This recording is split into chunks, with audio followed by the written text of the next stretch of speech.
they're going to get like, socialized healthcare or something like that. And they might feel like the liberals are just going to, not do that because of, stereotypes they might have about the group. Like, how do you think we could do a better job of just like making it more obvious that like we're going to give you, certain things that you want as, as well as, the standard stuff of a functional government? I think that's a beautiful question, and I think there's a two-part answer to this. The first part is understanding the right-wing conservative disinformation. When right-wingers talk about the left's platform, they're almost always lying or making up whatever random conspiracy BS, and that influences people to think the left is crazy, the left is gonna, take away or do whatever absurd policy decision. And then the second part is the left needs to get their messaging. They need to get it down. They don't have a structured apparatus like how on the right they have Fox News and Joe Rogan and all these podcasters and the Daily Wire. Their apparatus is so structured they can get that message out. The left needs to work on their messaging. That is the best way we can counter that. And let's say we do get that. If someone still thinks that the left has gone too far, then all they can do is try to look at the positions from an objective standpoint and figure out what would be best for the country. But at least as of now, unquestionably, every metric the left is better in. Also, if I was understanding your question correctly, I think you were kind of hinting at like what do we tell these like farther left people when they're wanting to vote for socialist candidates instead of a liberal candidate because they think a liberal won't give them any of the stuff they want? Yeah, like if there's actually crossover for them, not my actual answer to that was I don't think you need to. This is what we have primaries for. This is the entire purpose of that process, right? Like there's no need to try to convince like a lefty like, no, you don't need to vote for that socialist guy because this liberal will give it to you too. We don't need to do that. Just we have the primary. Whoever wins the primary, that's who you vote for. End of story. And if you can't get on board with that, if you refuse, then these are the people that fit into that category I'm talking about. That it just fuck them. There's no. It's not worth your time. It's not. Thanks. Thank you.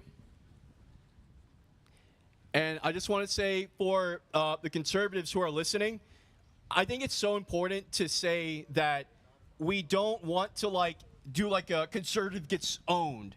That's something that conservatives have essentially perverted with debate.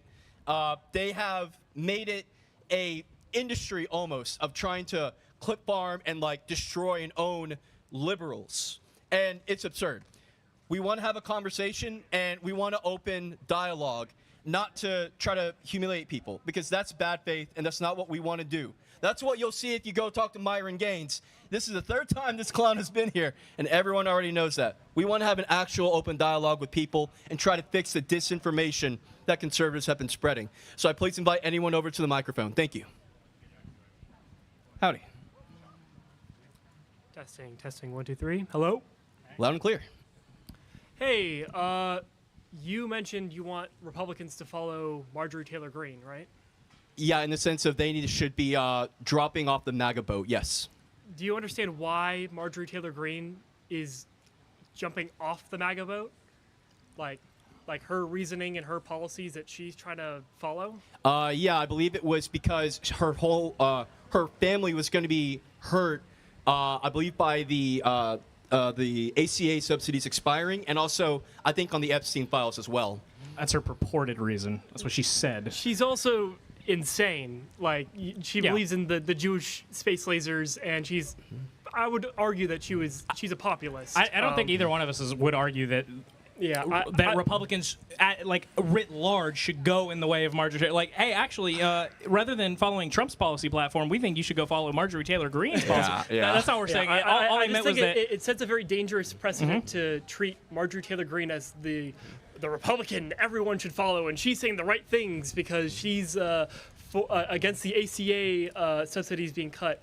No, she's evil for sure. He just meant it would be good if more of them jump ship. Yeah. Not that they should follow her policy platform. She is evil. No, I don't think either one of us would argue with you on that one. I think that clarification needed to be said because I've seen people like Adam Mockler online talk about how Marjorie Taylor Greene is like the one true Republican or something like that. I think it's a little bit of a dangerous precedent because we want to direct the Republican Party to a more healthy direction. No, there is no one true Republican. They're all that's done and over with. Oh well, sadly, yeah. The Republicans died with Kissinger. Hello, my name is Ryan, otherwise known as North Online, and I'm an ever-Trump Republican. Oh, so, hey, yeah. welcome. In politics, in power. No, in you power. don't count. Well, I am You from, and Connor don't count. Neither one of you counts because you're not. well, Run for office. I'll vote for you. well, I was gonna say, I will say this.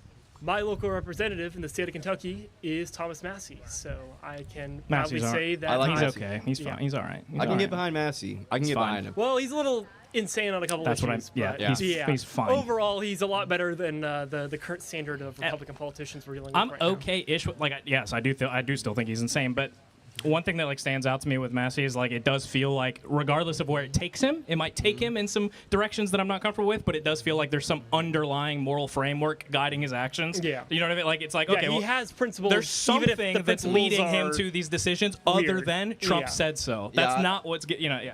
I think he's. And I can sort of respect that. Yeah, I guess I would just say that he's like a misguided individual, but at least, he can see the atrocities behind Trump. I guess if I could ask something, do you think, I know you said you're never Trump Republican, Yes. but like overwhelmingly, do you think that, I would assume that you want Democrats to win the midterms?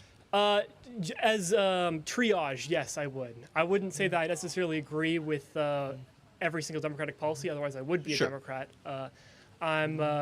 My current objective right now is just the preservation of the United States Constitution. And that As right it should there, be. that is the position that every single Republican should have. There are Yes. things on Republicans that I think are misguided, right? And you would say the same for me as I'm a liberal. But Republicans getting behind Trump and just blatantly, violating the Constitution, like with in Minnesota, people having their Fourth Amendment rights violated, like the Asian man drug out in his underwear in the snow, for example. It's just not. It's not just that. It's traditional conservative principles are being violated. I mean, the Trump administration was pushing for more gun regulation. True. When it came to, it was a Supreme Court ruling on, I think it was like felons with guns or something like that. The Trump administration is violating states' rights. The Trump administration is, they're pushing for a very weird foreign policy that is completely different from the old traditional war hawk Republican war policy. Although that kind of flip-flop with that with Maduro and all that. They're violating the U.S. Constitution. They're violating your First Amendment rights. It's just completely ridiculous. I'm glad there's at least some Republicans left that give a shit about states' rights. I haven't heard that phrase in a while. It's, Oh, nice, yeah. it's nice to hear someone say it. Beautiful. Yeah. I think now more than ever we have seen that states' rights are more important. I hope some of you Democrats are able to recognize that now. Absolutely. Yeah. I just want to be clear about something. Yeah, putting less centralization in the federal government might be a good thing. Hey, I've always been a states' rights person. Okay, I'm kind of in like you and Connor's camp. I'm somewhere in that ballpark. Yeah. Okay. I want to be clear about something because I feel like I've heard this like pushback from a lot like some of your ilk before. Not like you or Connor. These are the like two most like, or at least to me because I know both of you. Yeah. Not from you guys, but like from some of like the never Trumper Republicans, be like, yeah, but would you be on our side if it was the other way around? 100%. If our party, if the Democrat Party had been completely co-opted by an absolute psychopath communist that was trying to, just trying to set the Constitution ablaze, I would be down ticket R. 100%. I would. So it's far more about preserving the Constitution than it is about blue or red. I don't care. Yeah. Right now it's just triage. Just try to make sure everything just If they win, survives through the next I wholeheartedly administration. believe if they win again, Yeah. and if they win before they fix themselves, assuming they ever fix themselves. I know your fingers are crossed. It's not fingers crossed. It's if you're a Republican and you want to do something more, get involved with your local party politics and try to convince people that what the Trump administration is doing, they're not conservative anymore. And if you actually believe in conservative principles, then you need to go out and you need to actually stand up for yourself. Because if we keep remaining silent, we're going to let populism win. Absolutely. Cool. Matt, thank you so much. Yep. Absolutely appreciate to show that there are some Republicans out there that can see the atrocities that are happening, and you're one of them. You have my utmost respect. And I thank you so much. Yep. Love you, North. All right, Non-Fun, your turn. Give me your camera. You can wreck these guys. I believe in you, okay? Howdy. What's up? I mean, I know both you guys know me. I'm non-fun. I guess, I'm a Democrat. I vote Democrat all the time. I'm relatively left-leaning. We can hash out whatever minor disagreements. So I think I'm curious. I want to know, what do you guys think about single-payer healthcare and especially like pharmaceutical price negotiations? That's something from the Democratic Party that I don't really like. I don't have a principled opposition. There's nothing there that makes me like say absolutely not. I'll never get on board. it's more a matter of implementation to me. If someone could put forward a policy that that looks like it will work very well and it will be better than the system we're currently working with, I'm not going to oppose it on any sort of principled grounds of or anything like that. I will say stuff like single payer is stuff that I would much prefer to see on a state level. But then it gets kind of weird where there's no universe in which red states, at least like in the next few decades, like pass single payer policies or do anything to try to help the actually like meaningfully benefit the healthcare systems in their states. So then it would feel a little weird to be like, okay, well, we're going to, every blue state's going to get some form of single payer or some form of better healthcare than what we have now, and we're just going to leave the red state people out to dry. But maybe that's a good thing, though. Maybe everyone will move to blue states, and we won't have this apportionment problem coming up in 2030 that it looks like we're probably going to have. Yeah. I agree with Andrew on most of what he said. I love the idea of a single payer healthcare system, but it's just a matter of how practical it is. Almost every other developed country in the world has a single payer healthcare system. And I know that they have longer wait times, but at the same time, people aren't dying in the middle of the streets. And, people here love making jokes about, bro, if something happens to me and you got to call an ambulance, just put me down because I'm not going to be able to afford it, right? Sure. The fact that we even make jokes about this, it reflects the reality of there's a great problem with our current healthcare industry, and people are dying because of it. So, yeah, I support a single-payer healthcare system. One of the things you said was about drug price negotiation. What's your gripe with the drug price negotiation under a single-payer system? Sure. Well, first I'll say I don't like the word principled is weird to me. One of the reasons I consider myself left-leaning is because I care a lot more about outcomes than I do about the sort of weird individual or state rights stuff that I think a lot of conservatives care about. So I'm primarily concerned with the outcomes of stuff. And I think the outcomes from single-payer healthcare would probably be bad, and especially pharmaceutical price negotiation.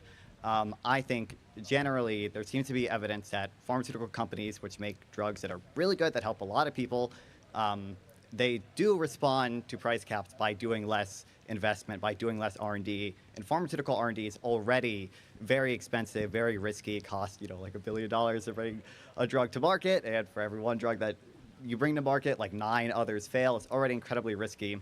And we have evidence from when Medicaid and Medicare did price negotiations in the past, we did see less new drugs developed. We did see less new patents filed. And those effects can be pretty big because if you sum up sort of the quality of life, adjusted life years, even the average new drug it grants about, I would have to read more to have a ton of confidence in this number, but in total, 1.2 million life years across the entire population added from the average new FDA approved drug.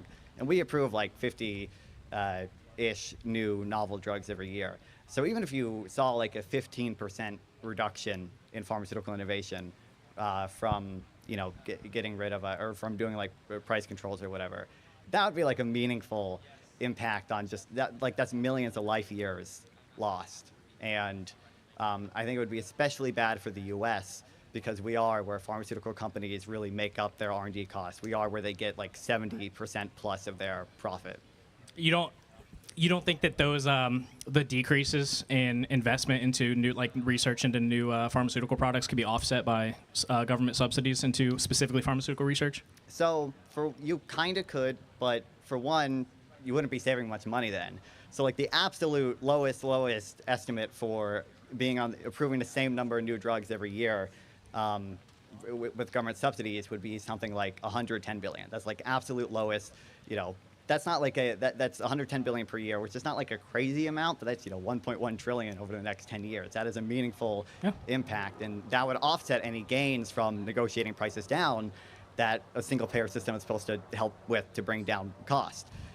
So there's that, and then to some extent you could subsidize it, but why doesn't the government subsidize research and development for other industries? It's because generally most people believe the private sector is good generally at doing certain types of research. It's better, it's more efficient at a lot of these things.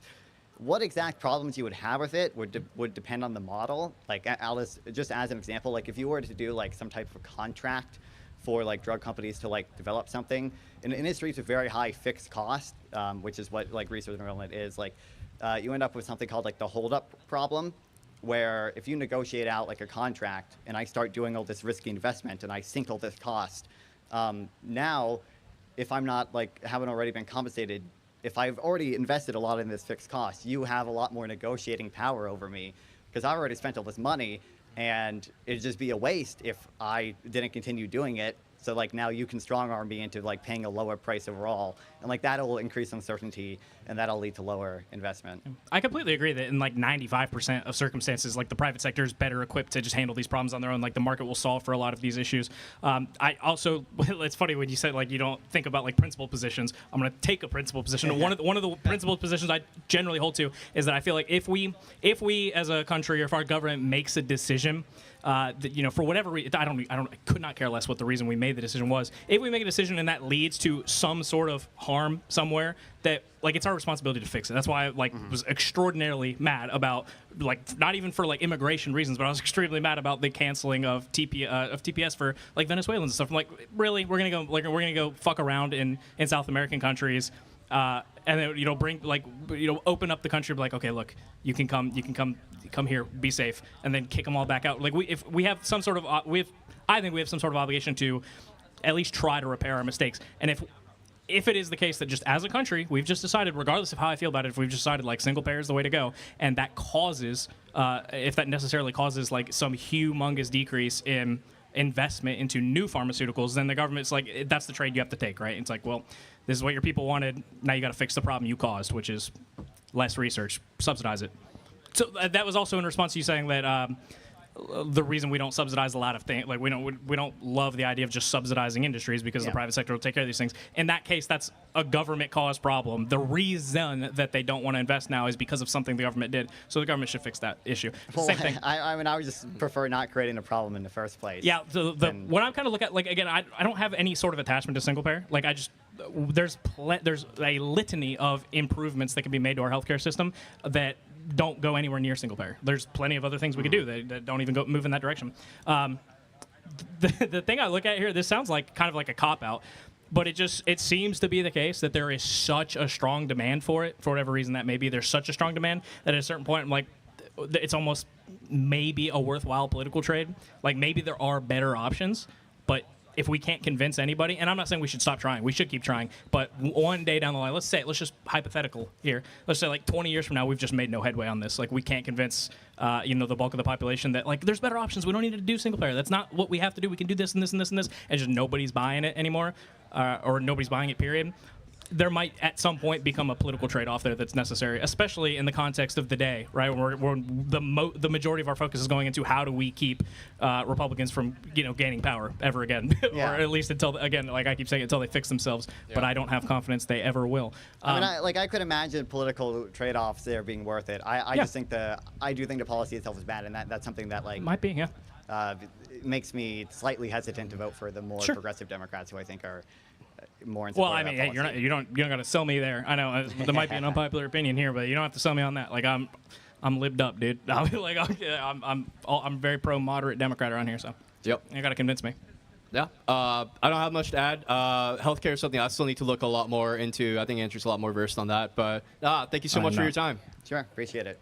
Absolutely. Bye now, and fun. All right, and for anyone who does want to come up and speak, feel free. We're here to talk. We'd love to interact with conservatives. If anyone wants to come up, absolutely more than welcome to. God, all the libs are just raiding us right now. Well, I mean, that's not true. We got North. Well, North is a lib. Yeah, sure. How's it going, y'all? How's it going? Yeah, so y'all watched the news last night? Specific, please. The district attorney thing. She went up there about like the Epstein files against Congress. What do y'all think about that? That was one of the most pathetic displays I've ever seen in my entire life. And I don't think I'm just assume that I am excluding the ultra MAGAs, the people that are never coming off of the MAGA position. Just I'm not talking about them. Exclude them.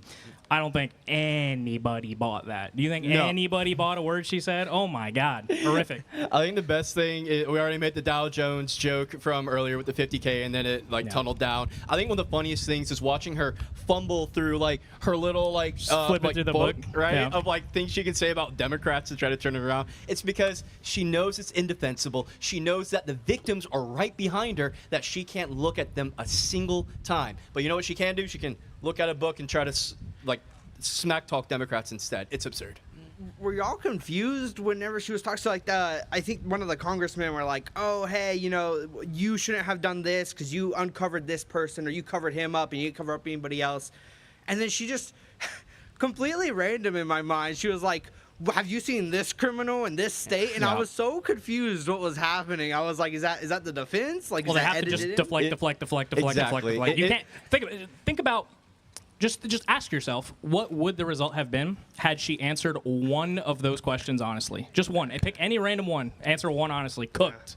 Insta-cooked. Yeah, Jover. It's a fun little debate tactic. You love seeing it, and a lot of conservatives do it, a lot of people on the left do it, a lot of times on accident. But when something is just so indefensible, what do? You become a little spineless jellyfish. You don't own your position. You try to jump over to something else and hope that maybe they forget about the thing that they're about to grill you on. So, yeah, Pam Bondi is a masterclass at doing that, even though they were still catching her anyway.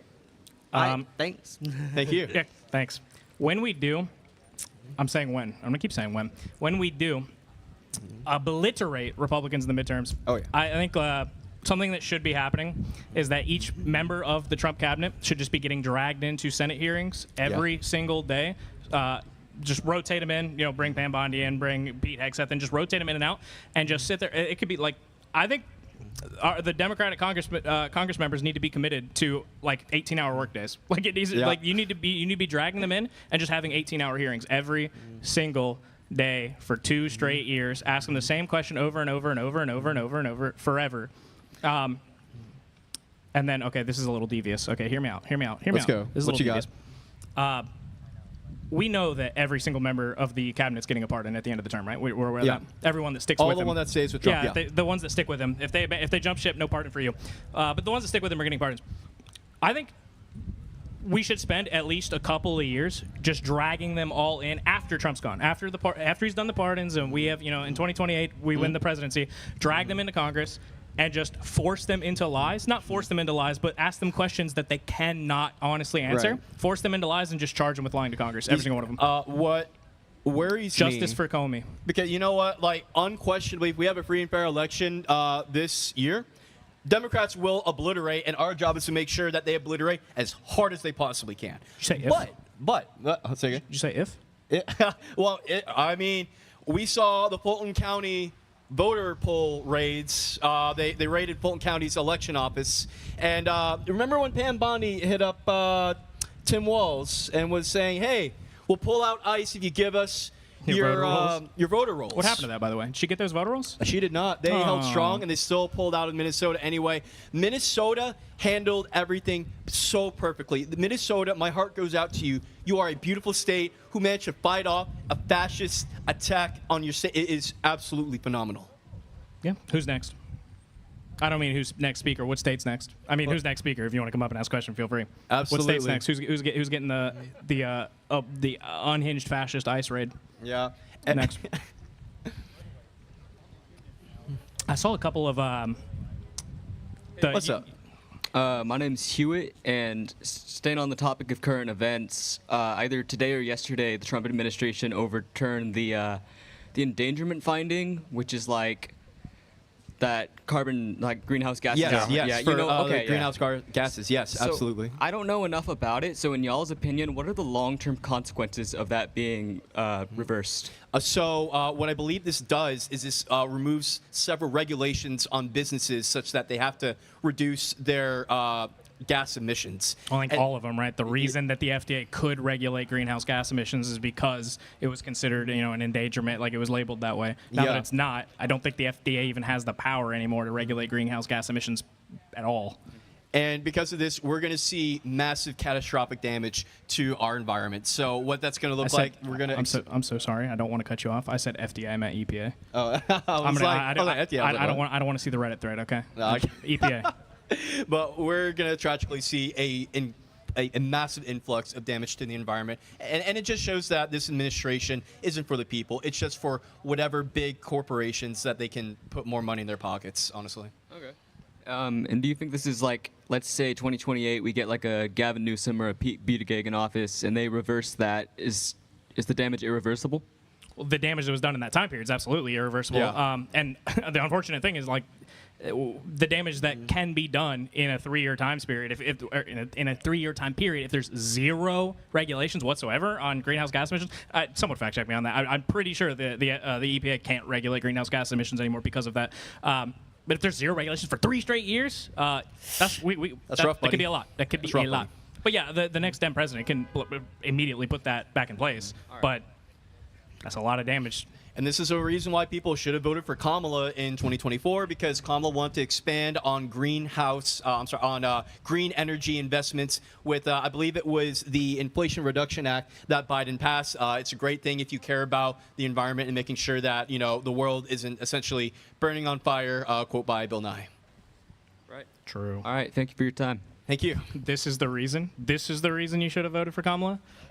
Well, we have the $6,000 child tax credit. We have the green energy.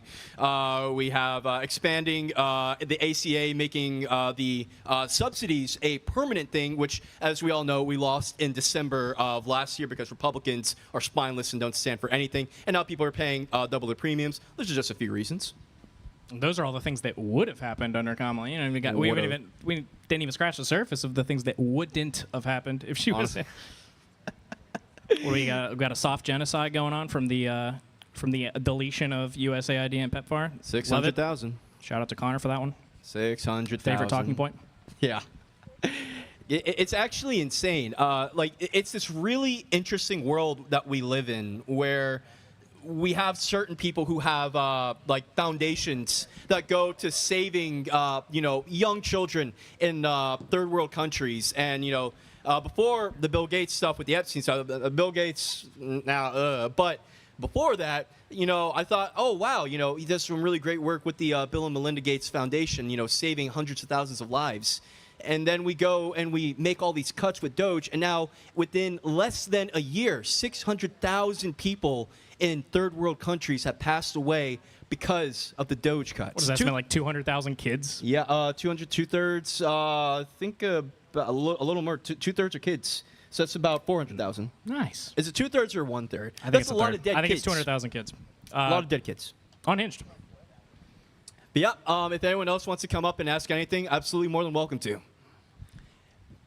In the meantime, though, so what's another thing that the Trump administration has been doing? One of the hardest things is keeping up with everything that's happening. Let me ask y'all something. Do y'all notice how every week there's something new that happens?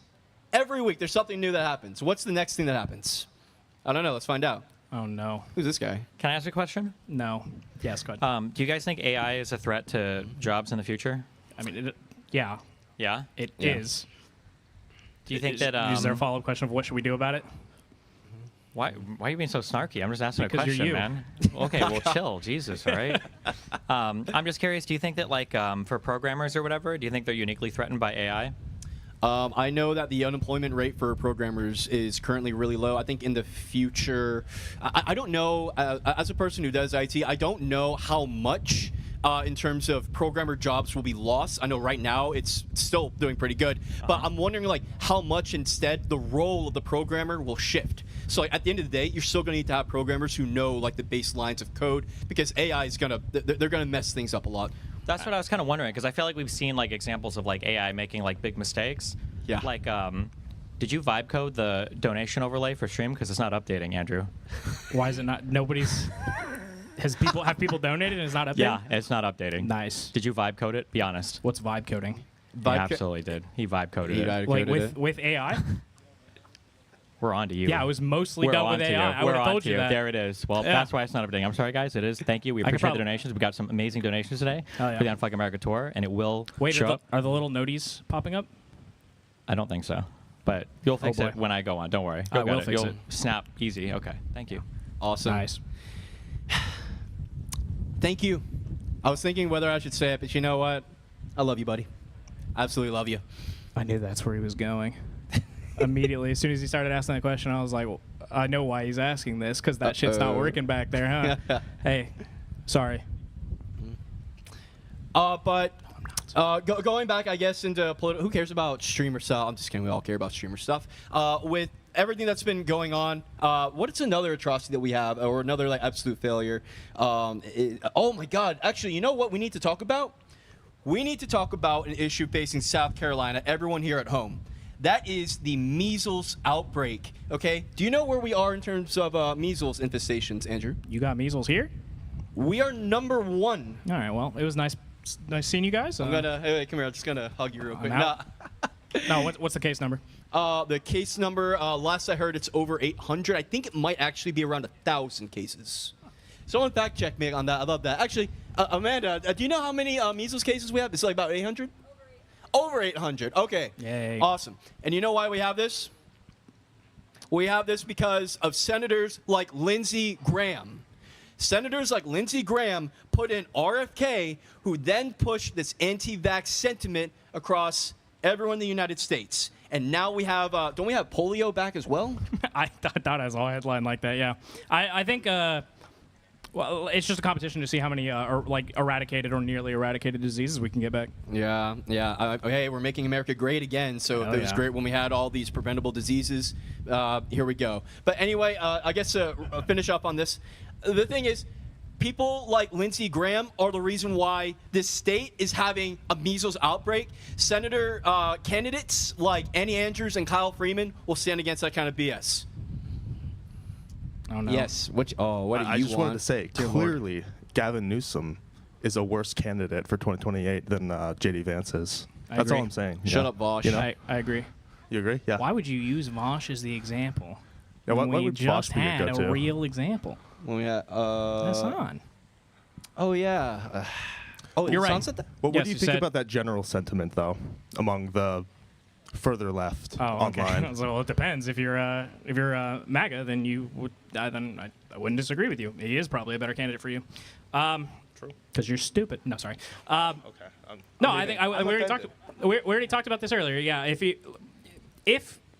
you hear like farther lefty people like talking like that, like that's like red flag number, or not even red flag. That's just like surefire sign. Ignore these people. They're not worth your time. Like they're cooked. If your brain is that melted to where you would rather help J.D. Vance win than vote for Gavin Newsom of all people, your brain is so far like we need to. If anything, we need Gavin Newsom to get elected so he can create a new government program to provide these types of people with full-time caregivers.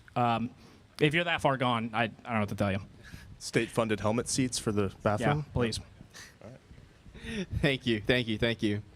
This conversation like comes like it recirculates like once every like a month or two, and it's the same. It's the same every time, and it's going to be the same every time until we're going to get to 2028. We're going to be having the same conversation. We're like, oh well, what about Gavin Newsom over JD? I'm over it. I don't like if you're like. There's certain positions that I hear and immediately know that the person is like you're too far gone. There's nothing I can do to help you. Yeah. That is one. If a person tells me that they listen to Candace Owens, I don't know what to tell you anymore. I can't help you. Candace Owens has gone full schizo, y'all. Didn't she There's say a that couple Charlie had like a third eye or something like that? Did she? Yeah. Oh yeah, and he was a time traveler, y'all. When we talked about the grifting earlier, okay, this is what we're talking about. I don't think Candace Owens is actually this freaking insane. Okay, there's no shot. No, because she backs off of a lot of her like crazier positions when she's like gets pushed on them. Yeah. People that are like actually insane don't do that. They doubled down. She goes, I know Charlie had a third eye. I know that he's a time traveler. I don't think she would probably say that in a congressional hearing or whatever. I don't think she would truly double down on that when push comes to shove. Drag Candace Owens into a congressional hearing. I mean, You I think said she was that- in one like a few years ago, right? Yeah, I mean, yeah, all the like these like super huge people have probably all been up there once or twice. It drag her into hearing like, did you know when you said that Charlie Kirk was a time traveler? Do you really think that? Get her under oath.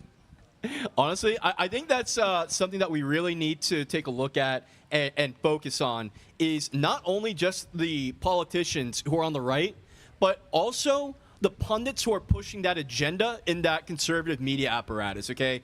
Like your Ted Cruz's, your Myron Gaines, or Amru, where the hell his last name is, your Candace Owens, all these people who push all this propaganda. As a society, we need to push on these people and be like, what are you doing? How do they have any kind of validation? If someone tells me they listen to Candace Owens, I'm like, I think I need to call a doctor for you. You have been brainwashed by this woman. Did you say Ted Cruz and then Myron Gaines back to back for your two examples? I did. Okay, interesting. Hey, look, if they got Trump elected, they're in the same boat.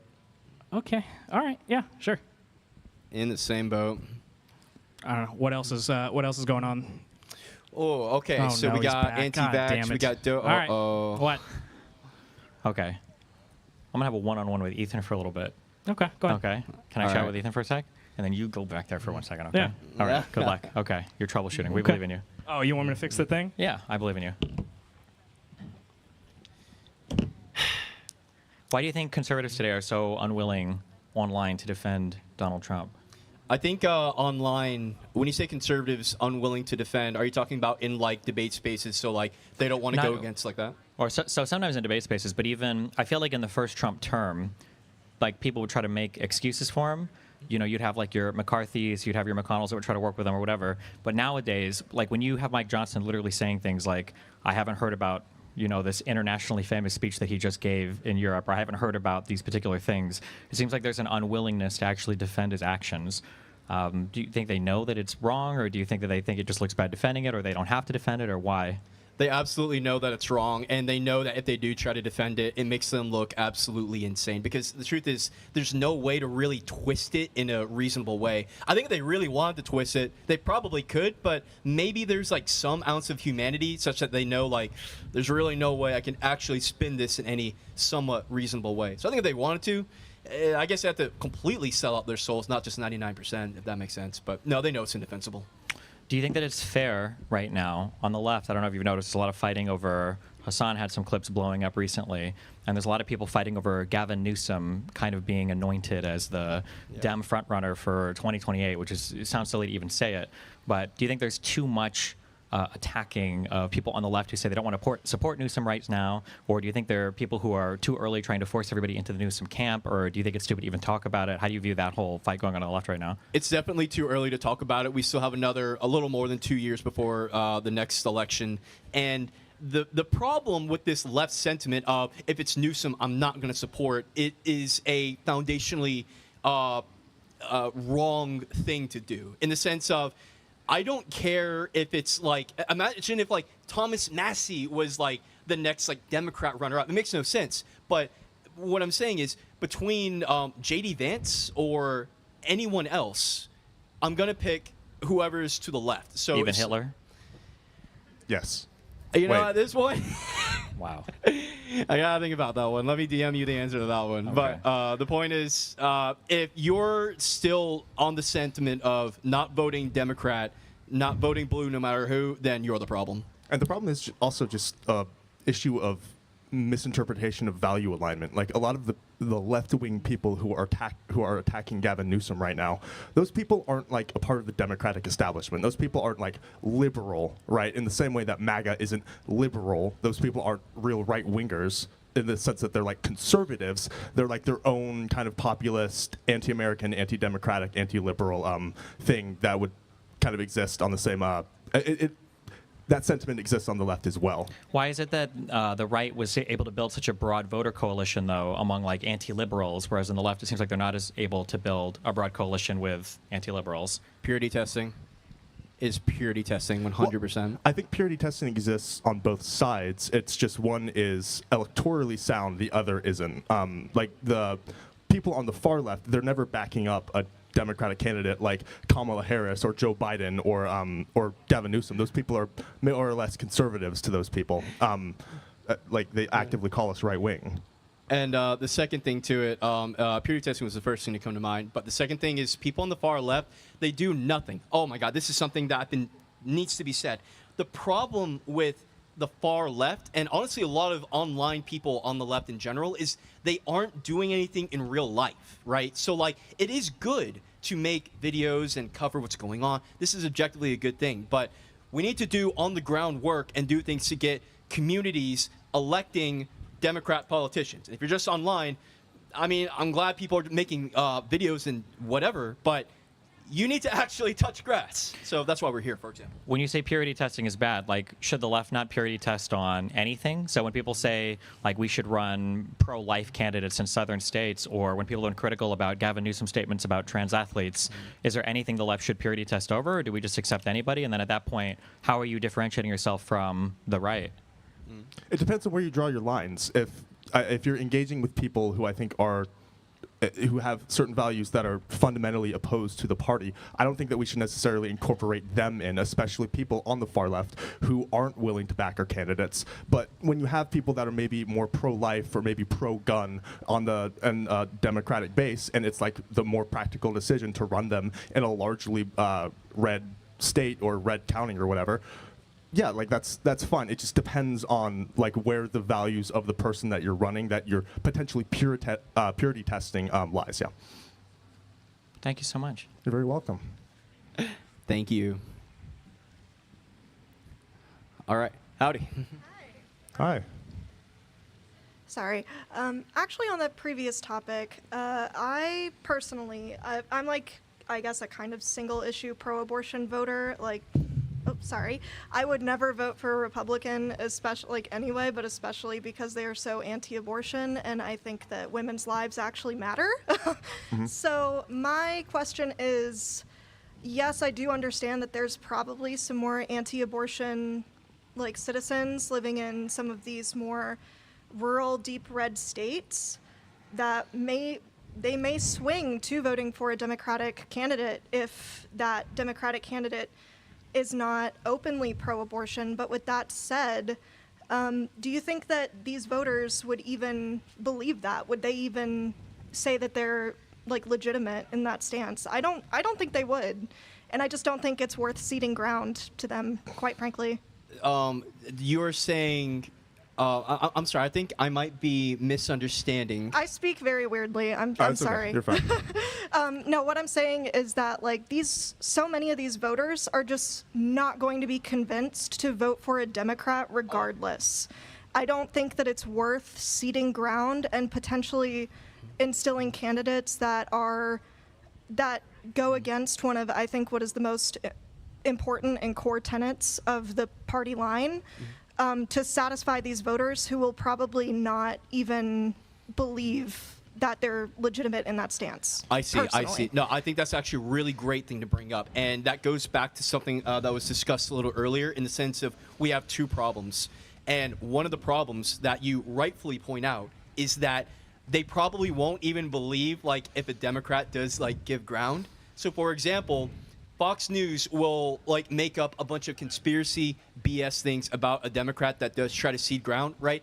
And how we unbrainwash those people, that's a whole different subject. But in terms of what the Democrat should do, I think that they may have to cede some ground in the sense of, let's say you have a lot of people who are pro-life in a certain area. Is it true that the right will make up a bunch of disinformation about them? Yes, that will absolutely happen. You are correct. But there has to be some grounds, some baseline level of fact that they can look at to get behind that person. Because at that point, we will just lose them entirely. So, for example, I believe Joe Manchin, he was a very right-leaning Democrat, but he was able to win elections. So that would be an example. I think it's also potentially an issue of scale. On like a broader, on like a national level, you're probably never going to have a Democratic frontrunner who's anti-abortion. That's probably just not going to happen. But if you're in a smaller county where your only two options are a blue pro-lifer or a red pro-lifer, like at that point, you probably should just go with the more practical route. I do agree with that. Obviously, I think the Democrat in that situation would be way more likely to at least back, like, say, an abortion ballot amendment that the citizens of the state or, you know, wherever they're running can vote on. And I would, but I don't even know, because how can you say that you're anti-abortion, pro-life? I hate that terminology. I never use it. But how can you say you're anti-abortion and like kind of run on that to win these voters over while still not alienating one of the primary voting bases of the Democratic Party, which are usually young or college-educated women, especially black women, and we have a maternal mortality crisis in this country, especially among women of color. And I understand the practicality argument, I really do. I just don't know if it's just worth ceding ground on that specific issue. I understand. And I think this is where the concept of incremental change comes into place, because 100% I agree in a, I guess, like ideal scenario, 100% agree. But if it's the case of having a Republican who's pro-life win or a Democrat who's pro-life win, at least with the Democrat, we are more than likely able to at least eventually get down to a more pro-choice stance. Are you familiar with the concept of the Overton window? Oh, yeah. Right, so what we want to do is shift the Overton window more to the left. That's what we want to do. Absolutely. And so if we have to cede some ground to the right to win elections, then ultimately so be it. But in the future, we ought to work towards that ideal scenario. Yeah, and on incrementalism, if you're running two candidates, if you're running a blue candidate in who's pro-life in a largely red state, you're probably never going to get pro-abortion or pro-choice policy in that state regardless. So why not run the person who can probably at least get you a step closer to that? And I sympathize with that, but you brought up Joe Manchin earlier, and I get it. He was good for West Virginia. He was definitely good for West Virginia, and his being to the right on certain social issues is most likely what won him that state so many times. It's just he voted against, and it wouldn't have passed anyway, so I guess it doesn't matter, but he voted against the Women's Health Protection Act at the same time that Roe v. Wade was being overturned.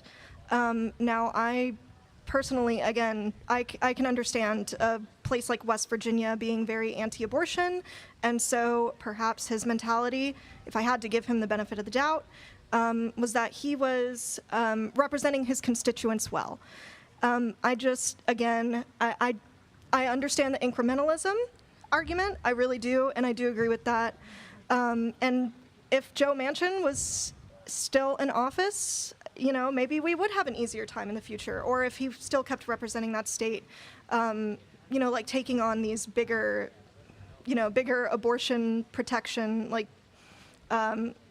pieces of legislation, I guess you could say. I could 100% see that. And I completely respect that, he would not have ceded the results of the 2020 election to Trump.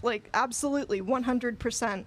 I just personally, as somebody who, this is a very important issue to me, and I'm very passionate about it. Absolutely. I personally would not want to see that, but I do sympathize with the incrementalism argument, I guess I should say. So. Well, I guess if we're kind of speaking to broader issues of, well, how do you even get people on board with supporting a pro-choice candidate, even if they are blue, right? Yeah. At that point, you would kind of have to almost shift the culture or shift the understanding of the voter to think about just the extreme and very, very special time that we're in. Republicans are uniquely evil at the moment. They're uniquely anti-American and uniquely anti-democratic. Uniquely anti-woman. Uniquely anti-woman as well. And so I think we just have to help the voter understand whatever pet issue or personal one single issue that you may vote on, that may need to kind of be sacrificed in order to just help preserve our democracy.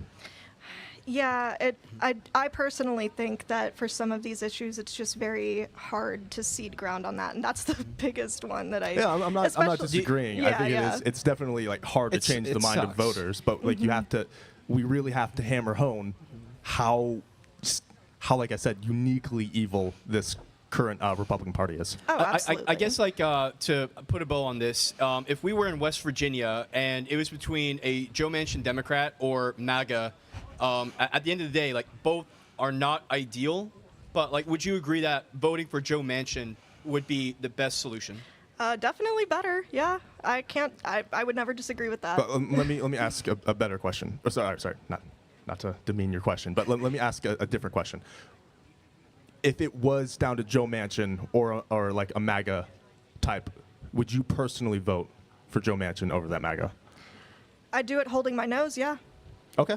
Yeah. Yeah, Awesome. I think that's just the sentiment that we need for voters. Even if you don't fully agree with all of the policy positions, even if it's on a very, very important issue to you personally, you just have to understand the broader cultural zeitgeist. You have to look at it from a 30,000-foot view. And I certainly don't want to take up any more of y'all's time. Oh, but no, I will you're say, doing fine. pro-abortion and pro-choice, that stance is very popular across the United States right now. I get that every place is completely different. Here in South Carolina, it's actually probably grown a little bit more popular in recent years. It's probably more of like a 52-48 split if I had to guess, or maybe like 52-40, some undecided. So I do think it's still worth it for Democrats to just keep up with the pro-choice stance, especially since we know that voters do trust Democrats more when it comes to issues like abortion, reproductive health care, gay marriage, all of that stuff. That's kind of where I'm at. But absolutely, and I 100% agree with everything that you stand for and what you just said. That is the ideal scenario, and that is the future that I absolutely want to work towards. So thank you so much for your time. Thank you very much. Alrighty. We're bringing someone in. Ooh, okie dokie. Do I get to say? Yeah. Our favorite new person, or my new person. You've known him. Favorite. That's nice. Go ahead. Oh, I get to go? Yeah. Excellent. Ladies and gentlemen, I really want to give an astounding shout out to the people who were able to make this event happen. And the people who are able to make this event happen are the students who I've been able to collaborate with, who I've been able to work with on getting national ground games set up at the University of South Carolina. Woo! And I am so grateful for all the work that they put in. And we have our president right here. Would you like to introduce yourself, my friend? Sure. So my name is Mark, and I'm the president of our chapter. We're official on GarnetGate, so you can just look us up there if you don't know how to find us, if the million QR codes don't help you enough or something. Hey, it's fine. It's a confusing world these days, right? But yeah, my name is Mark. I'm the president. I never thought I would go into politics or anything like that, but with trying times, sometimes you're pushed into roles that you're not always looking for, but you step up and you kind of take charge, right? Absolutely. In fact, honestly, I'm an IT guy, by heart. I want to develop video games. I didn't want to go into politics, but when you have a fascist regime take over, you kind of have to step out and do something about that. And I'm so grateful to have people like Mark here to help us accomplish that fight. And the second thing that we need to talk about, other than just getting chapters set up across colleges, is that we need to have people donate so we can keep the fight going. People like Myron Gaines, people like Charlie Kirk, like Ben Shapiro, Michael Knowles, these conservatives, they have billionaires who are funding them to go out on crusade against college campuses. And we're a true grassroots organization. Yeah, I was going to say, how many billionaires do you know off the cuff? Yo, where is my George Soros money, dude? Where is my Soros money? Well, there's all these claims of the paid agitators. And it's like, yo, if this is true, where do I call? Okay, where can I start getting something from these people? But in order to keep this fight going, so we can counter people like Myron Gaines and Michael Knowles and all these other, honestly, I call them skinwalkers. They don't believe anything they say. To counter these people, we need people to help us keep the fight going, and the best way you can do that is by checking out the link that's on screen or in our bio, or checking out our merch store if you'd like to get things to help support the tour go. We can keep up the fight, and that is thanks to everyone watching this. And y'all, I thank you all so much. And Mark, you have been absolutely astounding.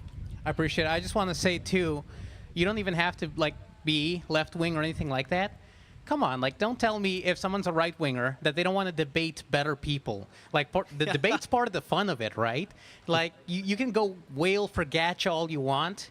Throw us a couple bucks. Wail for us a little bit. Like, come on, right? You want better enemies. You want better, like, discussion, better discourse and all of that, right? And I want to say something else real quick while I got the mic, and nobody's taking it away from me yet. You don't even have to be left-leaning or anything like that to support the blue midterms, because even if the left gets its radical, pipe dream, if we want to call it that, which is impeachment, it goes to J.D. Vance. J.D. Vance is not even blue, One thing that we were talking to earlier, where I think we had one or two never Trump Republicans come up. And I want to make it clear, you can be a Republican at heart, for what Republican used to stand for, and still vote blue and support this this organization. Because the truth is, we just want to have democracy. We want to get rid of this fascist regime and bring it back to some sense of normalcy, not what we've seen in the last approximately 8 to 10 years or so. That's what we want to do. If we want to talk about conservative values, I just want to take this opportunity to point out George Washington mandated inoculation of smallpox for the Continental Army. And this was in 1787, if my memory serves me correctly. So inoculation and vaccination is not only a conservative value, it's a contemporary military value, because if you're just to get into the military, you have to undergo a rigorous vaccination regimen, and then to deploy to certain locations overseas, you have to take follow-on inoculations and vaccinations and so forth, depending on where you're going to, depending on what you might be exposed to and all of that. So this should be a bipartisan issue. Absolutely. It absolutely should be. But I believe we'll probably, I need to see the time, but we'll probably get another speaker. Is time yet? No, Andrew's coming back in. Andrew's coming back? Excellent. Oh, look at that. Mark. I was just getting too nervous. Thank you so much, Mark. Thank you so much. I kind of fixed it. No more vibe coding? I just have no idea what it even looks like on the back end there. No, it looks like I made the classic mistake of not testing it before I showed up here today. I just went with the flow. As a to developer, be fair, that happens all the time. I learned that strategy from Steven, okay? So it's his fault, if anything. Show up unprepared. Hey, Really, look, that really, is- it's learned behavior. That is a lesson that I wish Donald Trump would learn, and it's that if something happens, it's you can say like the manager's fault. Just so it's like Steven taught me it. Yeah. Simple as that. Yeah, true. Straightforward. Boss's fault. Yep. By the way, Yep. but speak. It's hilarious to me that Republicans don't understand that concept. Like you live your every part of your life that way. That is how we live every aspect of life. If you work at any place, and you make an error, and the big boss shows up, Yeah. they're not gonna tear you to pieces. Your manager's getting cooked though, for Your sure. manager's getting cooked, dog. Whoever's in charge of the place. And last time I checked, the person in charge of the place right now is an orange clown. We have an orange Give clown. him the blame. It's absurd. But yeah, if any conservatives want to come up and ask genuinely about anything, we just want to understand your position and discuss whatever it is on your mind. But it could be about abortion, it could be about feminism, it could be about tax cuts. Genuinely, we just want to hear anything that you've got to say. Destiny will be coming up in about. Well, I mean, I can't give you an exact number. He will be coming up when he gets back. He went to go grab his 15th Red Bull of the day, but he'll be back after that. That dude loves his Red Bull, man. He He sure loves his Red Bull. Oops. Mooten's watching right now. He's here. He'll be up in a second. Any last minute questioners? Anyone want to tear into us for the few microseconds we have left? You know what's crazy North is does. when I was out here canvassing, getting people to talk and want to join up on the organization. Oh, there are a lot of conservatives wanted to say stuff, but not actually talk. And that's come on, let's actually talk. What's up, partner? Just yapping at you when you're They'll walk stuff. past and be like, One more question before Yeah. the whole shit show starts. yeah, should be fun. Idealism while losing, or realism but abandoning all of your ideals. All of your everything you believe in out the window. As in, okay, so there was a discussion before about purity politics. That something about the MAGA movement is that they are able to basically excise anyone who doesn't support Trump or doesn't support the Republican Party. I think that's a misframing of how the Republican Party works or how the MAGA movement works. There's no ideals to be purity tested on.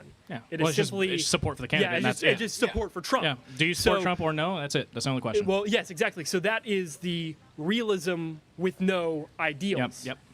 But it's been proven to gain elections. So if Yeah, the sort of. idea is that the Democratic Party needs to copy the realism of the Republican Party in order to gain a win in an election, then should they abandon their ideals in order to just give up everything in order to gain seats? Does the end justify the means? Does gaining power justify getting rid of all ideals? I'm not necessarily going to judge it for anything. I see what you're saying. And to a degree, the answer is yes. If the limitation is that you're having to compromise or sacrifice some principles in order to secure the win, then probably. If you're having to sacrifice all of them, then it's the same result. Yeah, If I got rid of every principle that I hold in order to win an election, that would just be MAGA. All my principles are ultimately antithetical to MAGA. So if I threw them all out in order to win, we would just have a blue MAGA. But if throwing away all of your principles was the move in order to gain the most political power, then that's losing with the idealism, So do you think you can maintain the idealism while running against someone who will literally throw away anything and everything if it just means that they gain political power? Do you think that is possible? Again, in my eyes, the result is just the same in both scenarios, right? It's if MAGA wins again, then none of the principles that I hold dear are represented in government. They'll go against everything I believe. But if I throw away all my principles to win, then that government is also doing the same thing. So it's the same result. That's why I make that caveat of some. There's a few things that I would compromise on that I really, really believe in, really hold true. But if I have to sacrifice a couple of things that I really believe in to maintain the rest of the things that I really believe in, I'd probably be willing to do that. I'm a huge you're gonna agree. I'm a huge pro-gun person. Yeah. But if it was MAGA again or a Democrat majority that was telling me we're gonna repeal the Second Amendment, that's just gone. But we will do nothing else that we'll give you everything else you believe in. We'll give you all of it, but we're repealing the Second Amendment. I'd vote for them because that way I keep some of it, but the MAGA way it all goes. I don't like that. I'll be getting into this later if Destiny will allow me to get out or not. It'll be an interesting conversation. Yeah, for sure. Well on that. Awesome. Thank you so much. Yay. All right. Anyone else wants to come up? Absolutely welcome to the mic at any point. Oh, man. Okay, so in terms of you know what?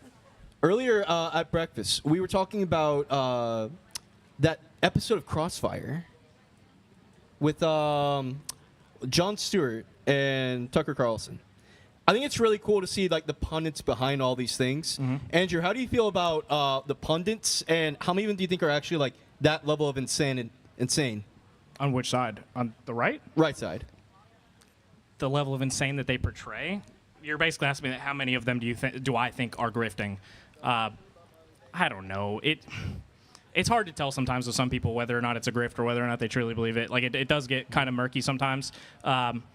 Like, there's probably a decent amount of both. There's a solid amount of Republican pundits that truly do believe everything they say. They are just crazy people, and there's a solid amount of them that know that they will make millions of dollars doing what they're doing, and they like money, and they're like, okay, well, I'll do, yeah, sure, I'll do this for money. Yeah. So I don't know, because that's a really hard question to like boil down to. It's a lot easier to do on the individual level, right? When you like look at a particular person, you analyze, like you can go through and analyze everything they've ever said, and you can probably come to like a semi-accurate determination on whether or not they believe it or they're grifting.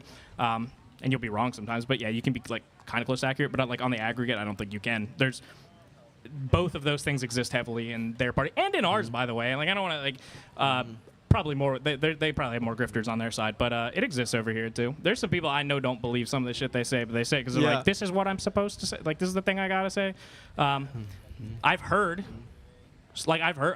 like creators like say stuff along those veins of like I don't know how much I agree with this, but it's the thing I have to say because my audience thinks I expects it. There's one thing I'm really curious about, and I want to ask the audience. Okay, I want to ask the audience, what is y'all's view on Joe Rogan? Okay, do y'all like if you watch Joe Rogan?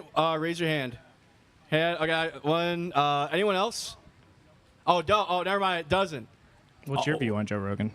Dude, I really can't tell like if his brain's just been like melted for all the shit he smokes. I don't think if you're gonna do the grifter or stupid analysis on him, I don't think he's grifting. I think he's just Yeah, dumb. I think he's thing. just an idiot. Yeah. Yeah, that's what I was like, I don't know. What's up, man? big dogs? When do y'all think violence should be is like morally okay? Morally okay? When it comes to, I mean, the state at least. Yeah. So the thing is, so first off, right out the bat, I want to say that people in an ideal situation should never commit violence. Violence is bad. Everything that anyone reasonably side with. But the great thing about democracy is we don't have to use violence to get a change of power. So what does that mean? When we had a king, right? What was the only way to get rid of a king's rule? We had to get guillotines. We had to get these things to violently overthrow the king because the people had no say. So in terms of when does violence realistically have to happen, morally I would say it's justified once democracy gets thrown away, because at that point there's no other way to implement change. Thank God our ideally people shouldn't do violence. President hasn't tried to coup the country or steal an election or anything, or trying to do that right now. Yeah, right. That would suck. Thank God. Yeah. I think the whole political violence thing exists on I would say it exists on either a similar or the same use of force continuum that we see from law enforcement in the military, like lethal violence or just violence in general. It's an escalatory thing, and he's hitting on it. When democracy fails, I'll give you an example. If it were the case, not Fed boasting, if it were the case in Minecraft that midterms got stolen legitimately, we could show evidence of that. The midterms were stolen. I think that's your point, right? It's well, okay, we've used our last, our last attempt at doing anything less has been used. So, I mean, can you see the poisoning of the information pool itself as a hindrance on democracy? Yeah, I see exactly what you say, and I would say, yeah, I think that is hindering democracy. Absolutely. Well, I mean, right, we have the Trump ad. I don't think you can believe anything that gets posted on WhiteHouse.gov or any .gov organization right can't. now. Okay. Well, you like the new Jan 6 page? Oh, it was great. Great stuff. Good read. Yeah. But no, you're right about that. But we've known that the whole time, and I'm gonna keep coming back to the same concept over and over. I think we have hit the point now where if you're a MAGA person or you're on the right and you're still defending that sort of stuff, you are gone. Then that's just it. You're gone. But we've known that the whole time. When the government's posting, taking down studies that have been that were done a long time ago and have been cited to for years, and they're taking those down and replacing them with the January 6th webpage. The right-wing violence, that right-wing violence study that everyone always cited to. Yeah. And they took it off the website, and they're like, hey, here's this new Jan 6 page that says basically Trump did nothing wrong, and it was actually a Fed insurrection. We've known the entire time that we can't believe anything they say. how long down the line do you think that do you think the responsibility stems to? Do you think it stems to the pundits that hurt our democracy? Yeah. I would say it's the 1,000,000,000%. pundits. 100%. I think it's the pundits. Do you see where I'm going with that? Yeah, it also I do, and it depends on just like I would say the same thing in a criminal context. It depends on mind state, right? If you're doing something blatantly stupid because you're legitimately stupid, I'm gonna put less blame on you. If you're doing something spreading fake information knowing that it is. Well, I was talking about like on the use of force. Like, do you think that Yeah, but responsibility dispensed? Then, you drew your own line when, like, in what you said. You said like you asked us if misinformation was like a hindrance of democracy, and it is, but it's not a removal of democracy. And like my answer remains the same, that removal of democracy, that's the line. I think as well. It's a hindrance, no doubt, and there should be punishment. I'm all for punishment, but we're not talking about. Yeah. We're not talking about punishment. I mean, imagine you effectively poison the news media enough where, I mean, you do have a democracy, but I mean, let's say the left is actually like these violent terrorists, and every Antifa member is like in the Democratic like Congress or whatever the right wing Breitbart says is actually true, right? I mean, isn't that in and of itself ruining democracy? Like, I don't know. I see what you're saying. So I think it absolutely is a poison to democracy in the sense of like, how can we actually have any meaningful discourse if people don't know what's real? And I totally agree with you. And honestly, I love the idea of being able to stop the disinformation, but at the same time, like, what does that entail? And the answer, I don't know. But in terms of like, is it morally okay to potentially do a violent action or whatever against a bad faith pundit? I would say no, because when you do that, that gives them legitimacy, right? It makes them. Say again? I would say they're not even looking for legitimacy. But it still gives that to them anyway. Why would that matter? They're going to do it regardless, right? Because then the outcome is bad. So, for example, like, you know, if we have like a Nazi here and then someone punches him, then you get the crying Nazi, and it's like, oh, my freedom of speech. Oh, my. Like, I want to make it clear. Someone's a Nazi. I really don't like that person. They're really, really bad. But, like, practically, now they get to look like a victim.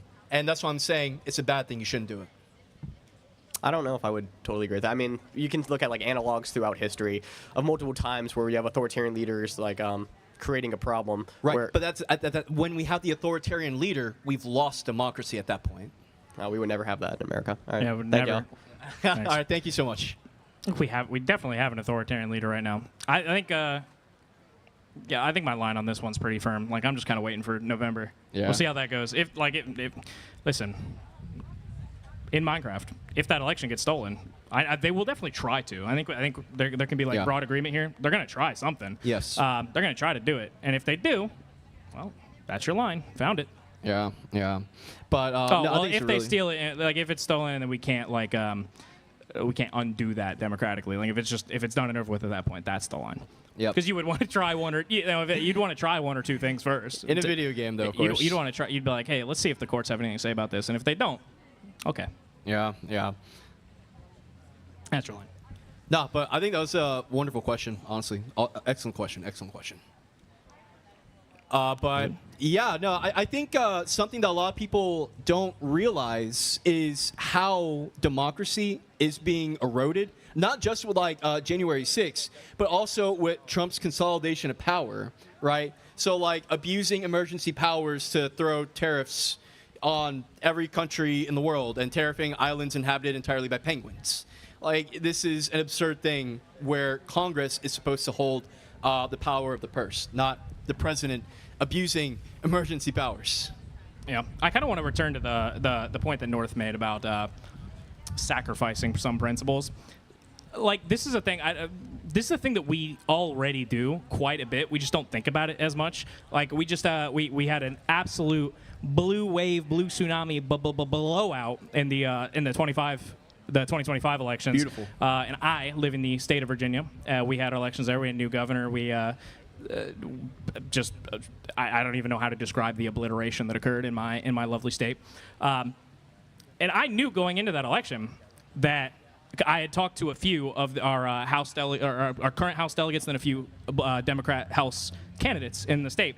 And one answer, I asked them about a lot of things they wanted to do, and one of the things that all of the ones that I talked to brought up as something that they want to do was a flat assault weapons ban. Very against it. I own a couple, and I like them a lot. So I don't want to see a ban. Regardless of that, even having them tell me this is a thing we're gonna do if we win this, we're gonna do it. We're gonna do it. It's a fact. still voted for them, still advocated for them, still endorsed all of them, knowing full well, like, well, shit, there goes my my ability to buy assault weapons. Now they did put a grandfather clause in, so I can keep the ones that I have. That's nice. But no, like knowing full well the compromise I was making, I was like, well, never buying another one of these again, unfortunately, even though I like them. And I did that knowingly, right? Because we do these kinds of compromises all the time. Like, okay, this candidate is going to do some things that I don't like, some things that I don't want, and some things that I would stop them from doing if it was up to me. If it was my call, I would tell them, no, don't do that. But it's so much better than the alternative. I would not want to live in a red wave Virginia or like a completely red-controlled house with a red government. No, I'm good. Hard pass. So we make these compromises all the time. I think it's okay. The calculus is how much are you giving away? How much are you compromising? Because if you compromise at all, then you just are MAGA. Again, we're just back in the same spot. So I'm looking to go in the right direction. As long as the candidates that I'm voting for are committing to taking me in the right direction. Yeah, most of your principles. Yeah, you got my vote. Like if you're going to take me in the direction I want to go in, then we'll do it.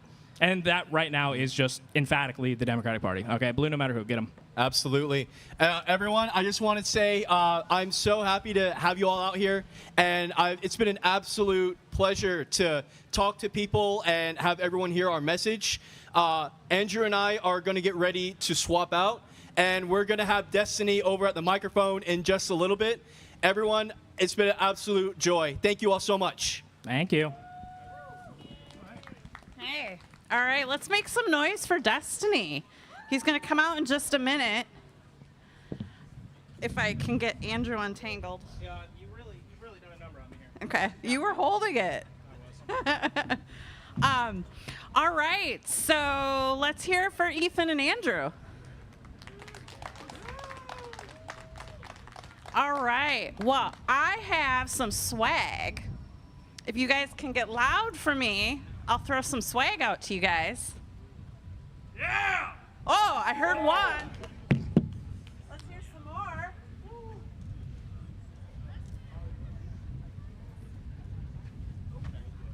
I clearly don't play Frisbee.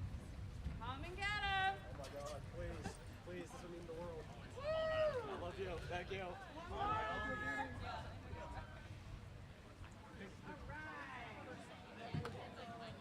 All right, let's get some folks up here to come talk to Destiny. Oh, we're getting people. Come on up. Test. Just mute. Did you mute it? Is it muted now? On all feeds, it's muted. It's not coming through anywhere on the stream, right? Just push the M thing. You mother. Let's see. I won't count my chickens before they hatch, but you'll be good. I'm not really gonna debate Destiny right now. I'm gonna bring up an interesting subject. Whose is this? I'll take it. Thank you. All right. Oh, is this on? Oh, we shut one of them off. Might have been that one. Sorry. Hey, what's up? How's it going? It's going well. How are you doing? I'm doing great.